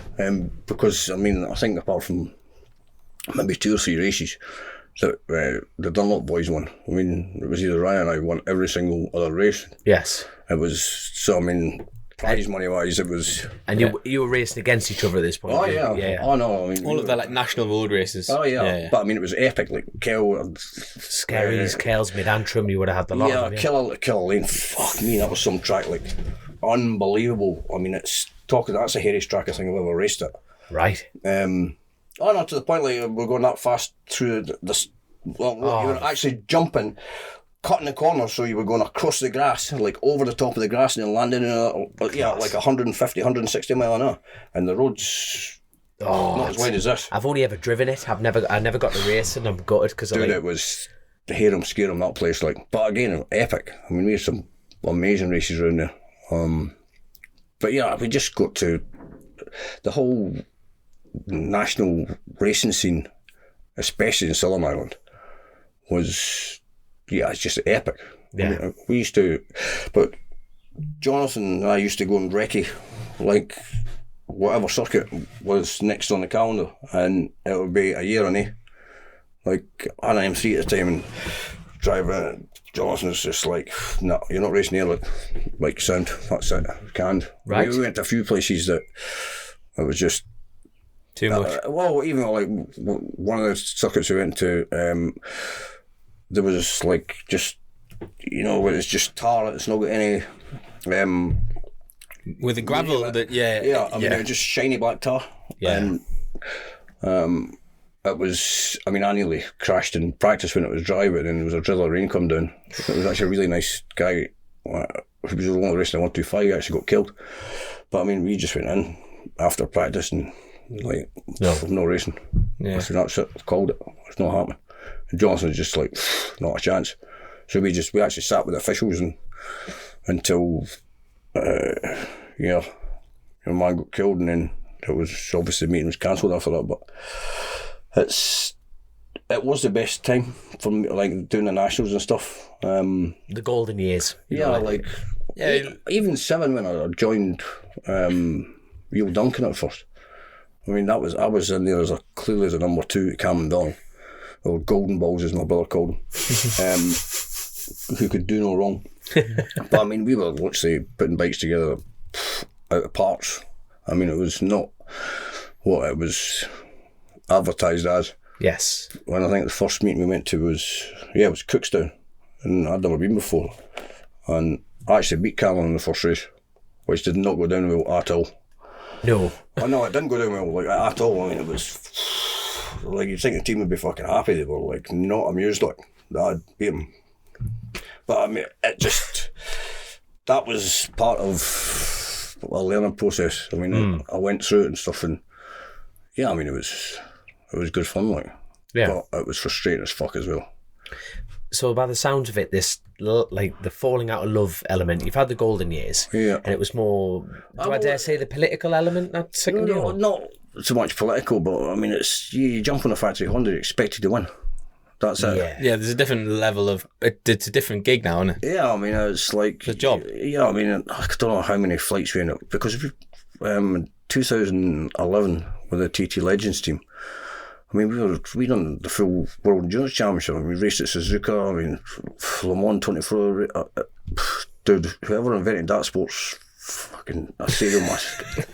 Like, that is not fun. I don't care what anybody says, that is just not fun. I hope you're listening, Joe. I was about to say Joe Ackroyd's like a world endurance ride. I'm glad he's not in on this one. Sorry, Joe, no offence. Yeah, just, I mean, I actually remember the Bordeaux, the first year, and I think it was like 3 o'clock in the morning or something. And it was only about 4 or 5 degrees because the organiser said if it got any colder, they were going to red flag it and then, obviously wait Stop for a bit. So it was in the middle of the night, and myself, Steve Plater, who is a machine, by the way, like when it comes to the World Endurance Racing, especially at night time. Yeah. He's just unbelievable. And John, so, yeah, I'd come out from my stint, and I mean, I don't know how many bikes was probably on the circuit, up to 60 maybe, like all the different teams. And going down, what's the name of the circuit? The one where Johnny got T-boned that I can never remember the name of it. France. Magny-Cours. Magny-Cours, thank you. I never remember. But you come down the start finish straight, round the left hand, and you go big right, and then you come on back up, and your braking marker's like just before the bridge. But I mean, there was like hardly any wind. It was really still, but like all the barbecues and everything, it's fucking mental. It was my first World Endurance race. And all the smoke's coming across the track, and you can smell burgers and everything else. Anyway, it was like, whatever it was time, I don't know, in the morning, I don't know what lap I was on and stuff, and I'm coming up round the thing, and I look over, and I cannot see one light anywhere on the track, and I'm like, that's not possible. And I'm just starting to, go through the haze and smoke and stuff of the barbecues, and I thought, the first thing that came out, I said, maybe I've crashed, maybe I'm dead. Honestly, this is what's. I mean, it was obviously a split second thing, but I'm thinking, fuck, it doesn't make any sense to me. And then it comes through the other side, and then all of a sudden, the fucking lights were on. I'm like, fuck. I'm definitely not dead. Not yet. But I mean, that's just messes with your brain, man. That sleep deprivation and everything else. It just, yeah. So you won't be setting up a world endurance team anytime soon. Do you know, Johnson always used to say to me, I'd love to do a 24 race. I'm like, Johnson, you wouldn't. No, I would. I'm like... He's done Suzuka a few times. He's won Suzuki, hasn't he? Yeah, he's won Suzuka, yeah. Yeah. Yeah. Go on, get your levers back out. I would like to do one, just for the challenge. Hold on, we're going to sign a petition on Chasing the Race and get your pens out, kids. No, yeah, we're going to keep them all. Get the levers back out. My eye, son. Johnny Rail started. Go on. Johnny, if you're listening, son, get him back on his levers. Johnson knows I'm wrecked. No, I'm broken, man. I've crashed 3 times at TT. That was in the first... No, not... That was in the same year, is that correct? No. No, you crashed twice in the same year. No. No? Wait a minute. No, I crashed 2015. Yeah. Crashed 2000 and... no, maybe I did actually. Maybe it was 11. It was because Union Mills. Yeah. And then... Oh, I remember that. I remember watching that. There's me going off. Thank God. Yeah, I remember the Union Mills one. You got away with that, really, didn't you? That one was... Oh, I didn't even my leathers one. It was that slidey. Yeah. Like, Was that the last time they really did anything in the rain round there? the last time the race nearly- It wasn't like the rain, was it? It was not. It was like wet at one part of the course and then set off. Yeah, it was. No, the clerk of the course decided in his infinite fucking wisdom that he would put the lack of adhesion flags out at every single post. Corner. Yeah. So, like, John started off, he went off at number 1, I was number 2 that year. And John didn't like the damp. So he just, like, I closed in on John in no time, so he just hooked on the back of me and I was the guinea piggy. Aye. But when the first time we gone through Union Mills, it was dry. And anyway, it was different. I was just fucking guinea pig. I mean, you don't know because of the lack of adhesion. You've no idea. I mean, it's 37.75 miles. I mean, there's over 250 corners, so what might be around the next one, especially when every single corner's got this flag out. Got the flag out for the last adhesion. You've no idea if it is. Anyway, we were going around, I think Cameron Donald and Guy Martin had caught us. We were going up over the mountain. I think just after the bungalow, I got a bad head shoot and the bike cut out. So I was like, fuck. Anyway, I watched him disappearing up the road and then I realised, the rocket scientist that I am had switched it off. I hit the kill switch. I hit the kill switch by accident. And I'm like, red mist was down there. But they pulled about 6 or 7 seconds on me. And I'd caught him again going back at the Union Mills and I thought, well, it was dry. One dry. Yeah, I remember watching that. It was just as you come over the jump as you go left, isn't it? And you just before I went was down coming in, I'm like, I'm catching John real fast here, really fast, and I'm like, what? But Cameron Donald had traction control on his bike, and he said that's the only reason that he never crashed. Guy Martin ran over his own foot. He was up at the seat, and John McGuinness said I could smell the rain, so I slowed down, and I came barreling in like flat to the mat. Yeah, and I just remember and I thought, oh shit. So I held on the bike. I was like, if I'm going on the wall here, I want the bike to go in first. Jagged walls there. Yeah, it's back. Well, you know what it's like. But then the back went real quick and it spun round right in the middle of the road and I just let the bike go, But the worst thing was, I'm watching my bike spinning towards John McGuinness and I'm thinking, Tuxworth's going to kill me. I've just wiped out the top man of John McGuinness. John McGuinness, he's the man. I'm just... John literally went around the corner and my bike just went over, hit the wall and fucking pinballed over. It was that close. And I just got to stood up and walked off track. Yeah. I remember watching that on the TV. But your shoulder injury? No, that was in practice week, Yeah, so what was that? Quarter Bridge? Yeah. First time I'd ever gone down Bray Hill on the big bike without lifting at all, and I was like, yeah, it's on. There's some cement dust. And I just changed my line a little bit and it just sat down, squatted and then just ejected me and that's why that's still like that. You're still suffering with that? Oh yeah, it needs operated on again. That's one of the reasons I decided. Is that the metal work?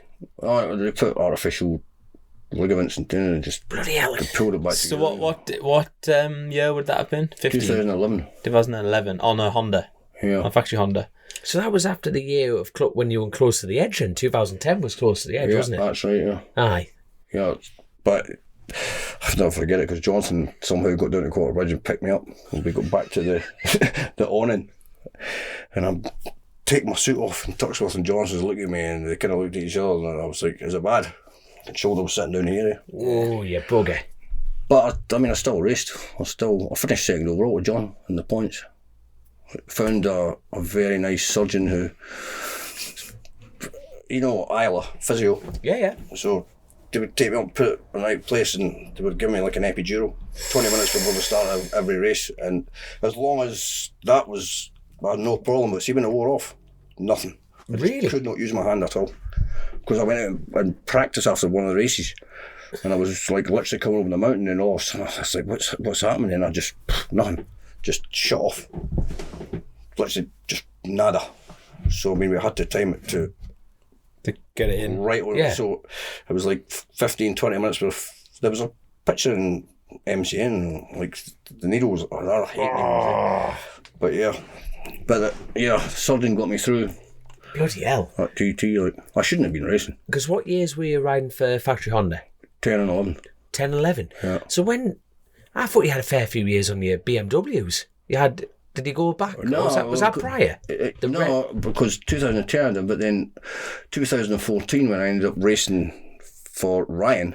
That's right, yeah. One of my old sponsors like, oh, blah, blah, blah. And then next minute it just escalated fucking out of control, and it's like full... Honda 600s and everything. Oh, I mean, yeah, we spent just under 400 grand.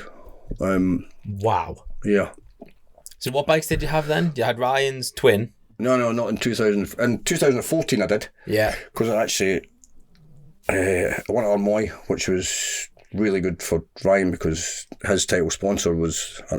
I beat Jeremy as well, which was great. Yeah. He's up, by the way. Is Jeremy right or not? I'm not. Hey, I tell you what, I went at the press launch and he was there, and it was good crack, and he's like, well, I'm not quite sure yet, so I'm hoping that wasn't a political dive out of it, but I really hope he does turn up. He's a good lad. He can pedal a bike. He's just got the hunger for it, man. He's unbelievable. Class. He's a special talent. Like, I mean, how old is he now? 60. Yeah. No, oh God, I'm going to get in trouble if I get that. Grace, edit that out. No, but it's no. He's definitely got a bus pass, hasn't he? He must have. Yeah, he can't be far away. No, he can't be. But I tell you what, the lad's still got the hunger, and if he turned up, because I'm glad you reminded me of that, because like when you go to AMOR, when you like coming in the farmyard, there's a massive banner with the Race of Legends written on it, and it's class. And you're part of that. That must be come on, Howie. That is special. I'm actually on it 3 times unless they've changed it. Yeah, no, that's what I'm saying. But see the Armoy, the Bill and the gang that run that place. Yeah. Here's a funny story. The first time I'd done it, when would it have been? 8 or 9. Yeah, 8 or 9. I think. I got to the circuit and they're like, right, park the race truck in there. Basically a farm, and it was like mud and shit everywhere, and I was proper road race. And they're like, yeah, park over there, and I'm just like, nah, that's a no for me. So I just turned the truck around and I was like driving off in the distance. Jonathan was driving in from Ballyclare, and I'm like, fuck it, Jonathan, I said, I'm not doing it. And they actually phoned me and they're like, blah, blah, blah, and ended up put us in a completely different place, and it ended up being an absolute brilliant event. Like, oh, it's a hell of I had so much fun. It's a proper, like, it honestly, it's this far off being an international. I mean, yes, I'm a biased road racer, but it is the best Irish road race going. I know we unfortunately lost the Ulster, but it is by far the best Irish road race going. For what reason? Because of the event or the course? No, the atmosphere, the track, the everything. It invites close racing. It is just absolutely mega. And the thing is, as far as spectators are concerned, it's a must-go. It is a must-go. You can access any part of the track at any time. You can be infield, outfield. The paddock's totally open, and the fact that there's a pub at like the first, well, not the first turn because you've got the chicane, but the first proper, like the first hairpin turn. There's a pub called the AMOR. It's full of mint. Oh, it's just... I nearly wiped out Guy Martin in 2014 going in there. I could have actually got around the corner, but I'd have wiped him out, like, and I thought this maybe not good. I hit one of the white lines, in front, and I was like, and he was slowing down, and I was like, and I stood it up and went. But like that's another thing. Like as far as like road racing's concerned, in my opinion, Touchwood, and like it's one of the safest tracks out there. Yeah, I mean, it's... I know, it's you know what I mean? Like obviously we've got the 700 coming up next, and we've got loads of other road races that are still, fantastically ran. But, like, as far as, like, I'm always concerned, even when you, before church bends, even when you come over that back jump, like... I tried to double on the bike and got it all wrong. I nearly went... Well, it was so bad. But if it went wrong, like, I remember, like, was it Jamie Hamilton? I remember Jamie Hamilton going through the hedge there. But, like, the mad thing is, the Hawthorne hedge, it actually runs with the track, and as stupid as it sounds, when you come off, he hit it and rolled with the hedge. He didn't come to a stationary stopped wall or anything like Yeah, that. You actually, yeah. when you hit something, you're going to get fucked up. There's no two ways about it. But in the same breath, Generally, yeah. you're going to roll with it. You know what I mean? You've got, but there's runoff. There's like even coming in like into Church Bends itself, you can make a move there, and there's nothing stationary. You know, gates are open. You know what I mean? It's. I've not been around it yet. No, I loved it. I think it's an awesome circuit. Like you got Joey's jumps at the back, the Dunlop jump leaps, Dunlop leaps at the back. There's free, wow, right, and it's just like what the.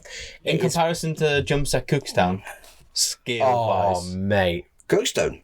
Yeah. That's not a jump. Well, it is to me. It was his first road race. Well, he did Oliver's Mount, and then so it's no, but like the jumps at AMOR, you can have three abreast, fully airborne. Just I don't know. and you're like, this Yeah, is but are they nuts. just flat out straight line jumps? Yeah. Because I think that's boring. Well, No. The other two jumps Coming at the back. you've got to watch that. Like You've got to be tasty for it. But like everything, there's an art to it, and there's a line. You know what I mean? But if you start guessing the line, you're going to get into problems. There's a distinctive method to it, you know, in the madness. You know what I mean? You've got to line it up straight. The spectating element is just nuts. I don't know who I'd rather go around with more, you or you, but fucking neither of you actually. By the sounds of this conversation. But in the same breath, you think about who got invited last year. Like, you know, like Padgett's turned up last year with Davy Todd. You got Michael Dunlop turning up. You had Dean Harrison turn up. Dean Harrison, you know, I really hope he turns back up. I don't know. There's been no speculation of his contract Honda rider, but he's got his own stocker. I'm hoping he just pulls up with his bike and goes like. He's a class act. He is a class. No, they're all class acts. But the important thing is these class acts are going to a national Irish meeting. That shows. I think Davy's going, isn't he?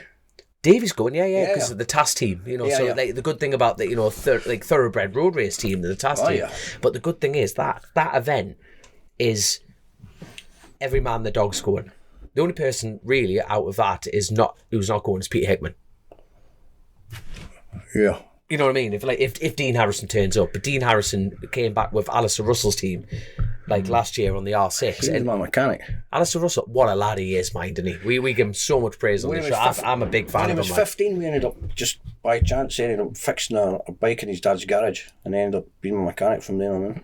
Brilliant bloke. I got a lot of time from him. Fantastic. And great family. And to be fair, this year, doing my first few road races, been him and Derek McLaughlin, who works for him as well as the marching team. They're massive helps. Like I've literally annoyed the shit out of him at every round I went to, and I went in his order at the northwest to borrow something, and he didn't even bat an eyelid. It was the last one he had as well. But that's the thing that people forget. Like the road racing paddock is so open. Oh yeah, it's so welcome. It's like when you're talking about like the early days of motocross, and it's like it is that paddock. It really is. You know, it's like the Burrows team. You know, people are coming in like especially in Ireland. Oh, especially in Ireland. They do want you to be there. Like it's meant. That's what's great about. I mean, AMOR for me, they were just. The doors are up. Picture of Jonathan taking like tire over off, and it's like muddy and that's class. But I mean, it was epic. That's just road racing. But man. But then it just attracts the right people. Say a couple of friends and sponsors of mine and the counting team, John M. Patterson, they're sponsoring the Supersport racing. It's attracting the right people, and it's just like the open door policy is so welcoming. I much prefer it to Northwest. I agree. You know, since you put those stupid chickens in the Northwest, I just. But the mad thing is, even the one chicane they've got at AMOR, they kind of need it. No, not even just that. I think it's fucking brilliant. Which sounds weird because like the entrance into it, you actually jump the second curb. So you've got the first curb on the right, but you actually straight line it. But the second you come off the wheels, the second you land, you commit to your knee. Not like there's no time to actually think about aiming it. You just go I've been down, bang, and it's through it a few times. Yeah, it's mega. But you can hit it so fast. Yeah, even though it's a chicane, mate, it's boom, and it's not. William Dunlop used to be amazing through there. Oh fucking yeah. Honestly, I had some great races with William and Guy and Michael and round there, and Ryan. Yeah, I tell you what, let's talk. I tell you what, let's talk about the last lap of the blooming Silverbait race. Went coming down the back in the last left-hander before you go. The last road end before you go in the left-hander at the start finish. Yeah. And I was leading, and I went past a couple of back markers, but I mean quite close, and I just turned in, and next man I just feel this bang, and I thought I'd hit the back marker. And it wasn't. It was fucking Ryan let the brakes off, come up the inside and just ran straight in the back of me, sat me up, and then passed me the last lap. Fuck, I was raging. I was not a happy bunny. Class. So I'll tell you what, let's talk about what was Ryan like to race against, and then what was he like to work with? Yeah, difficult. No, to be fair. In both categories? No, well, I mean, he's obviously builds his own bikes and stuff. Aye. I mean, I only rode the Super Twin from. I mean, he's put it all together himself from scratch. Yeah. I mean, you cannot knock Ryan. Yeah, what he does. He's a passionate fellow. Yeah, exactly. I mean, he's done a fucking outstanding job. But I mean, as far as like my competitors, like, yeah, Ryan is. Him and I just used to have like a fierce rivalry. To the point, was it to a point where did you not enjoy racing against him? No. I mean, I was just determined to beat him, and he was determined to beat me, and that was it. So would it have been as good with him not there then? No chance. There you are. That's a proper rivalry. You know what I mean? It's like I needed him there. You know what I mean, though. But Ryan said the same thing about me. I mean, and Ryan's been around for a lot longer than me, but he's just like, yeah, as far as competition, like that little fucker, he's fierce, man. Because I just refused to give in. No, I'm here to try and win it, so there's no point in just going to make up the numbers. But we had I've had quite a few exchanges of trading paint and words and a few other things. How him and I didn't end up rolling around the ground, I have got no clue. Would you have a pint with him if you seen him now? Oh yeah, I used to have a pint with him back then, but then if he had too much red wine, he used to get aggressive, and then it just used to get. He's a lot bigger than me, by the way. But no, that wouldn't make any difference. Exactly. But I don't think it would stop you, son, to be honest. But it was just, that's just how it was. I mean, then we'd go out and, we'd go out and bang fairings and bang bars, but then sit and have a couple of glasses of red wine at night. That's class. That is good, that. And just take a piss at each other. That was it. So were you shocked when this idea came about to get you back on the bike in 2014? It was like, I'll start up if you start up. Well, I thought he was taking the piss. Aye. Well, that's why we were both drunk. Obviously, it was Christmas Eve or whatever. And we're on Facebook, and he said, why don't you blah, blah, start racing and you ride one of my bikes? I said, yeah, right, I'll do it if you do it. And then, a week later, he's fucking on the phone. He's like, right, I'm like, are you serious? He's like, yeah. Class. Yeah, man. But it was good. To be fair, I mean, I enjoyed it. It was good fun. Class. But then I got dragged right back in it again, and it started all over again. So then 15, you had another big year, TT. Well, no, that's when I called it a day after that. Like, right, okay. Because I crashed, when I crashed on mass, broke my back, my neck. This in 15? Yeah, and then I just decided that was done. Yeah, that was you. And that was me. I was just like, right, I need to stay away from it. And I was going to say, and you fall in that love with it, is it getting over it? It wasn't so much falling in love with it, I just... You had to stay away? Yeah, because I just knew I'd get dragged back in. I mean, that's the trade-off. It's like you just need to stay away from it. Yeah. And how's that going? Because obviously you work, you do a bit of work with the TT and you're involved in the paddock, you've come on the podcast, how's that going for you?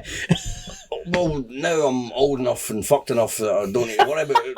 You're not that bothered. The bottom line is, even if I wanted to, I probably couldn't come back and race. So I've kind of got to a stage now where it's, I'm all right with it. Yeah. Like, I was up at Knockhill with my brother and stuff for the BSB round when Rory won.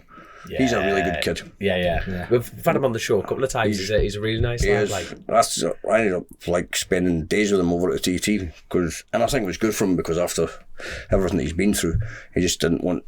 He had to just kind of do something that was going to occupy him. So I had him doing all sorts of stuff. He was on stage. He was dishing out trophies. I took him round for a lap in the bus, which was interesting. I fucking got lost, man. The weather was... Shut up, man. Honestly. How the fuck did you get lost around there? Coming up over the mountain, literally, I got into Joy's or whatever it was, but you could not see 20 feet in front of it, and some guy behind me, because I'm talking away on the microphone, some guy behind me starts asking me questions, and I turned back round and I was like, and the bus driver went, Mountain Mile. I'm like, this is a sort of Mountain Mile. But I mean, just totally disorientated because I wasn't paying attention, and I was just like, fuck it. It was, but I mean, you could not see 20 feet in front of the coach. I bet you're glad he never raced in that when you think what Joey was doing. I can't even get my head around it. Here's a bit of a side question. With Michael Dunlop winning 27 or on 28, 29. Jesus, 29. I'm gonna get stoned to death for that one. 29 wins. Is it more impressive what Joey achieved with his wins or what Michael has? That's an open discussion. I would probably say what Michael's done because there's more competition out there now. Don't get me wrong. I mean, Joey was, but I mean, a lot of time he was on factory bikes. You're referring to the weather conditions. Oh, no. But the mad thing is, you know what I like about Michael? Like, and I like I say, I've said this loads on the show. Like, I don't know Michael, but what I like is about how he holds himself. And it's like, even on those interviews when he did the 27 win in that Super Twin race, he was like, "Look, I'm not comparing myself against Joey. They're two different people." And the way he actually labelled the sport and go, things move, everything moves on. That's the difference. But I think people almost go, "Oh, compare yourself," because I saw Hickman getting slated that he said, "Don't compare yourself to Hillwood." He says, no, he's equalled his record. You know, people don't read before they react. And I'm thinking, hold on. Yeah, I think Peter gets a lot of unnecessary stick personally. He does, but it's like, but what the mad thing is, I think from, do I dare say, our timeline, I never was fortunate enough to watch Joey race. But like what Michael's done now, you know, when you talk about weather conditions, like Michael's had to go out in every dry race. You know what I mean? There's no advantages gained or anything in that side of things. Yes, there has been sketchy conditions throughout TTs, but they do not go out in the wet anymore.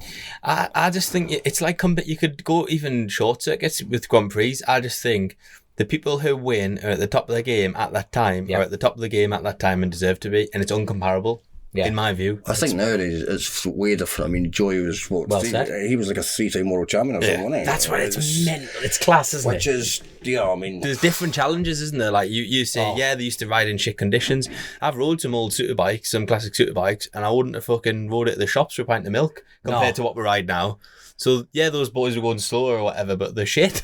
In comparison to what we have now, the fucking bikes are a lot better. I actually had a shot on Hizzy's Cadbury's Bush Yamaha. Right. And at the Classic. Unbelievable. I was thinking exactly the same as you. I thought this thing is going to be... I rode a replica one of them and I crashed it. I think it was his actual bike because Stuart Easton was meant to ride it, and I think he ended up going out with Hutchie the night before and ended up getting fucking hammered. So they didn't. But I can't remember the name of the guy who owns the bike. He's got hundreds of X-race bikes and stuff. But he's just like, "Well, you're not riding it." I was like, "I've not got any leathers. I've got nothing." And he's like, "We've made the effort and blah blah blah blah." And I was literally 1 minute I'm sitting next to who was there? McGuinness. Agostini. I'm sitting in a line with a whole load of people I should not have been sitting with signing autographs. I'm just like, fucking, this is a who's who in the zoo, you know what I mean? I'm like, why am I sitting here? Love it. Obviously, but so anyway, and they were kind of badgering me, and I'm like, the guy walking past, and I'm like, he's about the same height as me. I'm like, excuse me. I said, what is that? I said, can I borrow your leathers? I said, what? I said, can I borrow your leathers? And your boots and your gloves. And your lid. No, I actually bought it's the Terminator from Scotland. I need your boots, your motorcycle. I had a shot of Milky's. I got one of Milky's arrows. And I ended up, I said, right, yeah. But I mean, the thing was on slicks and I had no tyre warmers, Aye, yeah, exactly. I'm going out, so I'm first on the road behind the travelling marshal. You're not allowed to pass it. I couldn't even keep up with him. It was like, whoa. It was like, fuck. It was like riding on marbles. But see, after 4 or 5 laps when the tyres came in, I was like, oh, so that shit came. I'm like, this thing fucking on it, man. What? Is that at the Classic? But it was at Derby on the the Derby testers. Yeah, good days. Them, they're really good. Brilliant. So I mean, it was when it was a Classic would have been on. So it was August time, right? Yeah, so it was massive. I mean, like Paul Phillips was still running a show, the whole thing. I mean, it was a massive event. And I came back in and I was buzzing. And he's like, would you race this thing? I said, would I fucking race it? I went back in. I'm like, to Paul Phillips, I said, that thing is, and he just went, no. I said, no, you're going to say? He said, not happening. No. He said, even if you want to, he said, you're not getting an entry. good luck with that. He said, you're on the same side of the fence as me now. I was like, probably the best thing that ever happened to me. But yeah, It never, that feeling must never like leave you though. That you get, it doesn't matter who you are, what you're doing. If you still have a passion for bikes, it never dies, does it? Nah. It's still there. But that's what I'm saying. That's the trouble. That's why I've just stayed away from it because it's just. You've got to have a window, haven't you, where you just accept it and then. Well, No, not even that. He's just he's scared to be addicted again. I can see it in his eyes. 100%. That is the truth of it. Yeah. So even riding at the classic, you couldn't just accept I'm going to do that one event. No. Well, Paul wouldn't give me a fucking entry anyway, so it wouldn't make any difference. But It's probably doing you a favour. yeah, definitely. But I mean, how after 2015, I'm just trying to think. Didn't go on a bike again, apart from a motocross bike. I went on that Donington Bennetts, where the roads are like McGuinness. Hold on, the Norton, round Norton, Yeah. I was there. Do you know, I ended up With the little tents, and then we had the Yeah, full-on sit-down, that's right. oh, God, I was eating. I ended First up- time I ever had a 5-course meal in my life, and honestly, they brought out toothpaste, I'm like, what the fuck's that? And this woman, incredibly posh woman's like, it's a palate cleanser. I'm like, you fucking what? Like, I've never ever been here in my life. It was proper. we had good for that. But the bike I ended up taking, I had a new CRF 450. By Yes, you did, Branning. yeah. But I mean, I never had any fancy brakes in it, well. And I just put a set Some and I slicks on just it. absolutely killed the thing in the first. And McGuinness is like, well, you can share my bike. And I ended up getting on the podium and beat one of his own bike. It was quite funny. Mate, I tell you what, it's a shame that event doesn't happen anymore. Like That was great no, fun. Gary Thompson was clerk of the course. It was proper signed off ACU thing. Even Gary's going, what the hell are we? There was bales. Josh Brooks turned up on a KX 500 with knobblies on, backing it into the turn. I had a Honda Grom. I had a pit bike with my mate, and it was just like there was utterly random bikes. It But was then just it was crazy, man. that But first great year fun. was That's not in the Donington Hall, tent. yeah. Oh, it was absolutely mega. It's But going to then- be a hotel or something now, isn't it? Haven't a clue. But then, unfortunately, next year, remember when they brought all the Supermoto lads in, and it was just like, I only done that no, one year. no, mate, you had the best year. No, it was good crack. But like, it was great fun. it was coming down the back drive, and it was just stones, and it was like a time trial, mate. That first year, I am so happy I was a part of that. It was Yeah, it was. absolutely that we need more of that in this country. Period, because that was just absolutely fair play. You know what I mean? That was a hell of a weekend. That McGuinness like badgered me to go down and do it because he was trying to get me to become the team manager for Norton. yeah. So that's why he's like, because obviously the shit that he was getting put on, he's like, Yeah. there's no way Keith will fucking Stand for that, yeah. So he was like begging me to fucking take over the team manager job. So I mean, I actually, had a few meetings with that arsehole that used to run it. He's nothing to do with the new one. No, but I actually, yeah. So he works for Norton. no, but he The was new a Norton, not the proper one with bad the guy, fist like, misses. he's a proper wrong'un. But how he didn't end up in jail, what he should have ended up in jail. I'm precluded from talking on this topic. But I can nod in agreement. No, you just nod, John. Don't say anything, son. But Actually, what a weekend that. Get your gaffers to sort that out. That Norton burnout. What? It's not at. We're not at Donington. I don't care. Sort something like that out. The factory car park. Do something, because that was such Where is a. the factory now? Solihull, Shirley. Will you travel all the way down there? I would for that. The factory's, honest to God, I'm not saying it because I work for them. The factory's fucking amazing to see. Well, you just. It's very good. you You're put a welcome to come racetrack anytime round and have a look at it. It's mint. John's working for Norton now, is he not? John Hogan. Yeah. Yeah. Yeah, good lad, John. Like, I like John. I'm just worried in case I've said anything I shouldn't, because I'll get a fucking email tomorrow morning. You'd be all right. This will be going out after. Hold on, I've already been at the yeah. Oh God, Bennett. Lots been happening. But I'll tell you what. Before we talk about what we're up to and stuff, what's next then? What's next? Mate, you're gonna have to come on every Wednesday. We have dipped and dived throughout this whole little story, this massive story. We've just not even cherry picked all the best bits. There's just little bits. But what is next? What is next for Keith Moore? Armour. What I would really like to do is, if possible, would be get involved in running an international road race, but somewhere in the southern hemisphere. I mean, I've Right. possibly might be going to Brazil A guy I looked after in VIP who's very influential, blah, blah, blah. Fantastic. And just to look at the possibilities of maybe putting an event on out there. And I actually spoke to somebody else from VIPs that look after it, sell super yachts. One of the guys was just, mad into it. Yeah, and it's sport like, needs he it. said, what about like run a race in Saudi? I went, what about it? He's like, could you get the riders? I said, if you get the backing, I said, I'll get the riders, that's not a problem. Yeah. I mean, it's... But again... You've got two. But again, it's... Get the paper out now, son. It's... Yeah, I mean, that's something... I mean, I spoke to Neil Tuxworth about it quite a bit. Right. Because he's... Obviously, I mean, he's still involved with this thing that might be happening on the... Was it Isle of Wight or whatever? Well, no, Might that still happen? It was Isle of Wight, wasn't it's it? gone quiet. You know what I mean? There hasn't been any news since It's been then. passed by the council, but apparently it's the fucking Ramblers or something said they're not going to have access to the fucking rambling tracks or some bullshit like that. It's That's because the it's only old. thing that's stopping it. It's old MOD land, isn't it? It looked great. The circuit. I think, because Plater was involved. Steve was involved. But I mean, he just got so pissed off with it. I think he just was like, yeah. no, I'm enough. Like, just got too frustrated. But I mean, obviously, Neil's got like a lot of experience dealing with a lot of things. Corporate bullshit. No basically. offense to the Isle of Wight, but Brazil and Saudi, Well, the like thing big is, budget. I'm sounding pretty tasty for that. I'm not going to lie to you. Like, Yeah, listen, it's pie in the sky at the minute, but of course it is. Again, it's something that's I've been asked about. It's not like I've approached somebody else and said to them. I mean, they've said to me. So And I mean, that's the thing that sort of it's my tickles your job to fancy. follow up. I mean, I'm literally, hopefully, going to speak to one of the guys next week. So Brilliant news.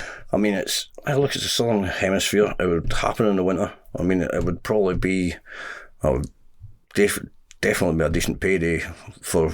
Yeah, I mean, and it wouldn't. Whoever's invited wouldn't cost them a cent. So worst case scenario, it's going to be a great experience. But again, no, like I say, it's all pie in the sky. I've signed up, son. Fuck it, I knew you would sign up straight away. But you wouldn't have a problem getting big names out the road racing scene to go, would you? No. You just wouldn't. No, Because I'm it's pretty sure. yeah, the thing is, we need more events like that. So great. And the other side of it is when you've got a road racer like yourself at the, do I dare say, the helm of it, they're asking your advice, you know what I mean? It's not just people just clubbing together going, well, there's a bit of tarmac, let's crack on. You know what you're looking for, the safety, the aspect, everything. I mean, I've been fortunate enough to spend a lot of time with Paul Phillips and the TT crew, so I mean, I've got quite a good insight into how it all works. And you've got support from your friends, like Paul Phillips and everything like that, so... Well, exactly, and I mean, Paul is, he's the reason that the TT is what it is today. Exactly. I mean, that it's all Paul, like, and the people that he's put around about him. He's done an unbelievable job, in my opinion. I mean, he's literally got it to a status now that's, I mean, who doesn't know what the Isle of Man TT is? Exactly. Yeah, it's massive, isn't it? And the people and the money involved as well, with like Monster and like the big brands that are involved in it, which is really nice, isn't it? Yeah, and like Brad Pitt and that are like making that fucking film about it, and I mean, it's hit the American market. I mean, that's it's your oyster. only going to get bigger and bigger and bigger and bigger. I mean, it's don't get me wrong. I mean, the Isle of Man government invested a lot of money to make it all happen. But I mean, since Paul, took the decision to dive in the deep end, producing themselves and going to pay-per-view. I mean, that was. Yeah, but it was mint. Risky move, isn't it? But it was mint. They've done it. Exactly. I worked for F1 when Liberty Media first bought them, and they first launched like OTT services, which was on demand stuff. The fucking TT one came out, and it was mint. Yeah, straight off. And the F1 one's good now, but it wasn't when it first came out. And it's for 19 quid. It was the fucking best 20 quid I've ever spent this year. It's the best 20 quid I've spent this year. There you are. He's on commission, by the way. I'm actually not, but it really was mint because I couldn't get over because of work and a few other things, and I was fucking suicidal for days that I wasn't going to get across. And then I bought this pass, and it was mega, and it was really good. I really enjoyed it. Fantastic. Yeah, it is. I mean, as an event now. I mean, I'm really fortunate because I get to look after some. Yeah, really. Well, this year, what's the guy's name? Yeah, I keep forgetting his name and I'm going to say it wrong or something. Get it written down. I like it. I don't know what it is, if I still got it. No, so by the way, if anyone wants to go to the TT, you will bum in a geek. Oh, He's this fully guy. involved. Here we go. What's the name? Eric the Signs. Just read what he is. What the? Eric Designs, President, Chief Executive Officer of Yamaha Motor Europe. So basically, And the next bit? he makes the tea for the guy that makes Senior the coffee. Executive Officer, Yamaha Motor Company Limited. Yeah, Japan. He's the man. He is the man.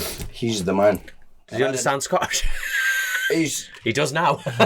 He is, well, I'm trying to remember who it was. That's class. The old previous CEO of Yamaha UK that brought him over. I keep forgetting his name. You see, it's good that people are involved in, you know what I mean? But he'd been trying to get Eric to come over for like 20 years. And he was only there for one day, but I mean, obviously he's flying between Japan and Europe, and I mean, he's constantly in meetings with FIM and what direction Yamaha's going to take. I mean, he's the man. I didn't realise it was Whitman. I was like, fucking hell, you know who he is? I was like, no. It's like, no, he's a big hitter, like proper. I'm like, all right. But I mean, I just done my thing and took him around. I mean, he didn't even get to see a race because it was the Super Touring race. I think it was with cancelled, but he got to see the one of the thingy laps. So, you know, and I took him down to Rossie's, down to Secret Garden and stuff, and it's, but I mean, the people that I'm fortunate enough to meet that are really high up the food chain, and you know, like in not just motorcycle, but well, lots and lots and lots of different things. Yeah. But to see, like Eric said to me, he's been trying to come over for 20 years, but I mean, the last thing he said to me was like, I will see you next year. That's mint. I will come That's back to this. Yeah. We see, it's And to have Yamaha, I mean, Yamaha don't really have any involvement anymore with haven't had for quite a long time, the TT. no, and being Honda being the only, do I dare say, factory supported, like BMW have involvement through FHO, you know, like a Kawasaki did for a bit as well. Kawasaki have a little No, bit, but- but I mean, having that, BMW have got, they've got a lot more, because I ended up actually looking after, the top brass of BMW Motorrad Global, so, Sven. no, Sven's number 2, All right. yeah. He's a lovely lad, Sven. He's actually a lovely lad, Sven. He sent me, some really, really nice, they come from the car world, eh? Yeah. Yeah, but I mean, he's like, listen, because I was telling him about Brazil thing, he said, listen, can I introduce you to Rubens Barrichello and this and that, and the next thing he said, if you want a bit of, I'm like, fuck it, It's mental, isn't it? See, the thing is, when people who like think, oh, there's not enough involvement from these people, they are there. You know, Yamaha are there, BMW there. No, it's great. You know, it just shows the importance that is the TT and road racing. You know, it's important that this is happening. Well, It really is. I was, It'll be great to see Yamaha like put a you know, I'm going to say it bluntly, put a full effort into the TT. You know what? There's a Yamaha team. Well, Alan Garner here is OMG Racing for BSB. You know, he's the Yamaha effort on that side of things. Shit, hopefully something may come in with Yamaha into the roads on that side of things. Like a full. you never know, but I mean, the good thing is Eric really enjoyed himself, and it's that's the fact great. that he's just like, you know, I'll definitely be there next year. It's Great. It means I keep my job, which is great. Brilliant, absolutely brilliant. But so I'm trying to think. At this point, I'm trying to think when this pod will be coming out. So it will be just before Armoy. Are we going to see it at Armoy flying visit? Or? I need to phone Bill. I promised Bill when I spoke to him at the TT. Bill Kennedy runs it. What a gentleman! Yeah. Trying to get me, wants me to do a parade lap on one of his R6s. So what did I say about getting fucking dragged back in? Yeah, dragged. You would on that thing You're as like- well, because it's fucking. That's a proper bit of kit, I know. You're like the mafia. Like I keep trying to get out. I keep trying to drag me back in. It's you know what I mean. It's That's not the quite shittest like that. Italian accent ever, by the way. But No comment. no, but shit, it was shit. Then they are. That could be the title of the pod. No comment. No comment straight away. No comment. But no, but yeah, you're gonna. Hey, you need to catch up with Johnny. Get Johnny Ray back over. Catch up with him. You could bring a right crowd with you to Armoy.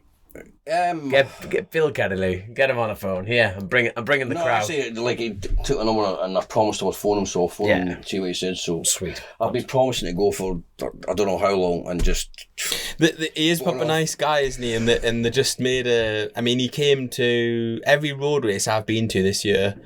I'd never met him before in my life, and he came to all of them. He was at Scarborough, he was at Cooks down at Northwest, and always made an effort to like pop in. But you see him doing it with everyone, popping in, saying hello, have a cup of tea, have a biscuit. A brilliant club, amazing nice club. guys, yeah. I mean, that's one of the reasons why. Do you know? It's the easiest entry form that I've ever filled in, because I'm shit at doing it. My team were on to me like, the fucking entry closes tomorrow, and I've had Bill on the phone saying you've not done it. So I was like, oh yeah, give us his number, I'll give him a chat. I texted him, I was like, hi mate, I really want to get an entry in still, is it possible? He just went, you're in both super sport races, we'll sort it later. I was like, mint, why can't fucking everyone do that? I don't remember actually ever filling in an entry form at any of the nationals. You keep them all. Yeah. Well, nobody knew at that point. Yeah, but that's what they're like on them. They just amazing. But they never forget if you haven't paid or something. Do you know what I mean? Like they're just organised. They're like buttered organised. It's class. I used love to go to Kells was one of my favourites. Yeah. I mean, they really used to look after me. And there's a pub there in Kells that we used to end up on a Sunday night or whatever. But I mean, the last couple of times I was there, I used to take the guys, my brother and that, to the airport so they could get back to work, and I used to get home on like a Wednesday or Thursday. Yeah, it was good times. Like Class. It was, yeah, just had, like I say, that was definitely the golden years back 8, 9 and 10. Love it. We had some, we used to get back before Wednesday. Just stay on for a few days. And go adventuring. Mint. It was, a great time. It's just such a shame what's happened in Southern Ireland as well. Yeah. I mean, it's just, there is nothing anymore, Never say never, and I'm saying that with an open heart on that side of things. I really hope it does get sorted, but obviously it's a slippery slope they're on at the moment as far as the insurance is I don't concerned. even think they could run a motocross meeting there. Nah, there's no insurance. There's nothing. Nothing. Nothing. Mondello's about it, isn't it? Yeah, but I think that's track days. Oh, not really. that's No. that's not in race. Ooh, I mean, we'll have to get our facts right for the next one on that side of things. But I know they could open up track days because that's under a different. I've seen some race meetings. There has been race meetings, but are they official or not? I don't know. But we'll actually have to do a bit of Southern Ireland. Southern Ireland. There is that. But no, I feel I could sit here and chat all night. I really could. I know you don't want to because you're going to drive all the way back up north. God love you. But honestly, it's only 2.5 hours. I know. Oh, God love you. Honestly, thank you so much for being on the show. It's been absolutely mega. And by the way, I wasn't being rude. I was trying to log on to the Patreon questions. Unfortunately, I can't do that on that side of things. I've got some they come through on your side. Yes. Fantastic. Fantastic. Go for it, my man. I guess I'm on now. Mick Strickland. Keith is a motorcycle legend and has had an amazing career. I'd like to ask Keith, do you ever regret not setting up the sardine fishing business in Africa? Do you regret that? That's class. That is Definitely not. Definitely not. I love it. You got one there, mate? Yeah, there's a guy here, Thomas Clements. He's saying, Keith and Moore, what a legend. He says, when I was a kid, Keith and other riders did an event in my hometown. You like to pronounce that? In Carradore, Northern Ireland. Northern Ireland. And he gave us 10 quid as I was asking lots of questions. And to this day, I still remember this. I can't wait for the episode. So you made a small boy's day, giving him a tenner. At least I've done something decent. You must be the only person to get a tenner out of a Scotsman willingly. I actually won 20 quid off Neil Tutsworth at the TT this year in the Superstock race, and it was honestly class. It was. Have you framed it? It was not. Well, no, it was for charity work. The Rosie's at Secret Garden. We're all betting it, and because Davey won it. It was fucking class. He was like, oh. Neil does not like parting with cash. Like, he's worse than McGuinness. I'll tell you what, there's a couple of others that we've sort of touched on here, really. The guy, Phil, right here, just chatting about your crash at Union Mills, and obviously we've sort of touched on that. Look, there's just a lot of love for your son. It's like Luke here, Keith, you were one of the most underrated riders at the TT during the late 2000s, early 2010s. You were the favourite and least favourite riders to race alongside at the TT. It's a question. No, question mark, separation. Who were your favourite and least favourite riders to race alongside at the TT? Sorry for messing you up. One and the same. Luke. Bruce, because I used to love racing with Bruce, but fuck, he always used to beat me. Yeah. He was he was just Oh, there was one of the races, I can't remember what race it was, I ended up finishing second. But I mean, Bruce was still sleeping in the first part of the race before he got red flagged. I think he was like 6th or 7th, so just weren't interested. And then the second part I was second, and then I think it was battling for winning, and then Bruce just came in over and fucking smoked me. Yeah. Beat me by like 6.5 seconds or so. I'm like, for fuck's sake, Bruce. Just one. Yeah. There's a guy, Mike Orton here is asking, we did touch on this, but we didn't actually go too much into the full detail, but he's asking about, we've talked a lot about Johnny, and he's just intrigued, how did you actually meet Johnny? And we talked about all the times he's had together. When was your first? Johnson. When was your first Johnson? Well done. After the NEC show, and it would have been 2006 or 7. 6, I think. And him and Eugene, when they were riding for Red Bull, I had been out partying the night before and missed their plane. And I was with Billy Mackenzie at the time, and Billy knew Jonathan through the motocross. Right. And that's how I first got introduced to Jonathan. And then just hit it off from there. Yeah, and we ended up, because what was it, bro? I think Billy was riding for Yamaha factory team in the World Championship, because we were actually all going over to the last round of the MotoGP. Right, okay. So we were all going over there, all VIP'd up and that, but they were like, they just had a proper spanking from Linda. Because they'd missed their flight, they were like... Class. And they were hungover, which is quite... You wouldn't see that very often. No, I was going to say, yeah. But, I mean, they were practically kids, you know. Yeah, it is a cracking book. If anyone hasn't read it, you should give it a read. I've listened to the audiobook. He doesn't narrate it, but like there's some cracking stories about the early Red Bull days that you don't realise, which I really enjoyed that. Did you live with him for a little while as well, didn't you? 2 years. Yeah, 2 and a bit years probably. But yeah. Has he got any nasty habits? Yeah, just being better at everything. Yeah. Fucking annoying. Does he piss on the seat? That's what we'll everything is a competition at Johnson, for getting up in the morning, like fucking everything is a competition, and it doesn't matter what it is, but it's a competition. Class. And it's like from racing around in the back garden, whatever, on PWs or whatever, to World Championships. It's always the same importance to him, like. Yeah. You know what I mean? He just fucking wants to win. Yeah. And that... You can see that now, like, for having had the success that he's had, to still be as committed and dedicated to a World Championship campaign as he is at the minute. Then and the bottom line is, I mean, he's got no luck at the minute. But I mean, you don't become 6-time world champion for nothing. You don't forget how to ride a motorcycle, so I think we can read between the lines there. Yeah, you're not wrong. Right, so I'm trying to think. But thank you very much to all our patrons for all your questions on that side of things. Obviously, trying to get it all sorted at the last minute. It's been, but yeah, I keep saying this. Thank you so much for coming down. Thank you. It's been absolutely fantastic having you. But I must say thank you so much to our sponsors. Obviously, OMG Racing, as you can see behind Keith on their YouTube. We have the merch here, and we've got the photos. Very nice. Keep an eye on the side of that side of things. And we've got JCT Truck and Trailer Rental. Fantastic. They're just massive fans of the show, and having them on board keeps the wheels turning, literally. And we have our Bennetts message along from the bottom. So the remaining competitions for customers and Bike Social members are now live on the site. So they can enter for VIP hospitality, safety car laps, etc., etc. And obviously they've got track days. We are still in summer. I know it's been pissing down while we've been doing this interview, what summer they are. But, obviously go check that out. And the message from Grace. We've got to plug, like, Alan Carter books have been flying off. So we had John McGuinness on the show, and he was talking about how he's read the book and he's absolutely loved every second of it, and they are flying out of it. So please go have a look online. Obviously, have a follow of us on our social media, and we have our new caps, which is mint. We're going to get Keith, get him sign one before he buggers off north, which is brilliant. And what else have we got? Hold on, here we go. Lovely people at Quick Shifter Coffee are now opening a cafe. Right. Oh, excellent. The hard work making it perfect for you guys. Stay tuned on their socials for updates and opening dates, which is absolutely class. All the best to those guys, because the coffee's lovely, and we, myself and Anna, indulge in that every morning before we go to work.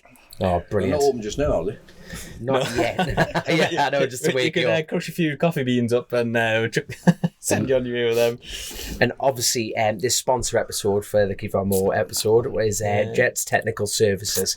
Thank you so much, guys. And you know what? If you do happen to have a spare private jet, anybody, and you've got an issue with it, then give the That's how guys he's a getting home. shout. Yeah, That's what we have to pay for his jet fuel getting home. I love it. But you know what? I must say, like, no, thank you not just for sponsoring this episode, but for what you did for Chrissy and what you do for Lissy, and just. It's so easy for people to just go, I've had enough, and stop, and do the easy thing by stopping, and they haven't. They're here, they're on the episode, and honestly, thank you so much, you guys. People like that, the whole sport's built off the back of passionate people like that who have an interest in it, and like obviously there is opportunity for like commercial benefit to being a sponsor in the sport, and it does have a big audience and so on and so forth. But you look around the national scene and stuff like that, and it's literally built off the back of passionate people who with an interest who want to do the right thing. 100%. Just keep. We're lucky in that way, really. 100%, and just don't ever turn in the sheep. Keep being wolves. Go against the tide. Don't just keep doing what you want to do, man. Love it. Don't say that to me. I'm loving it, mate. I tell you, got any more final words before we clock off, son? Yeah, I need to go home. But, mate, yet again, honestly, thank you so much, Pleasure. and we'll catch up with you soon, man. I hope so. Way aye. See you in a bit. Cheers, Josh.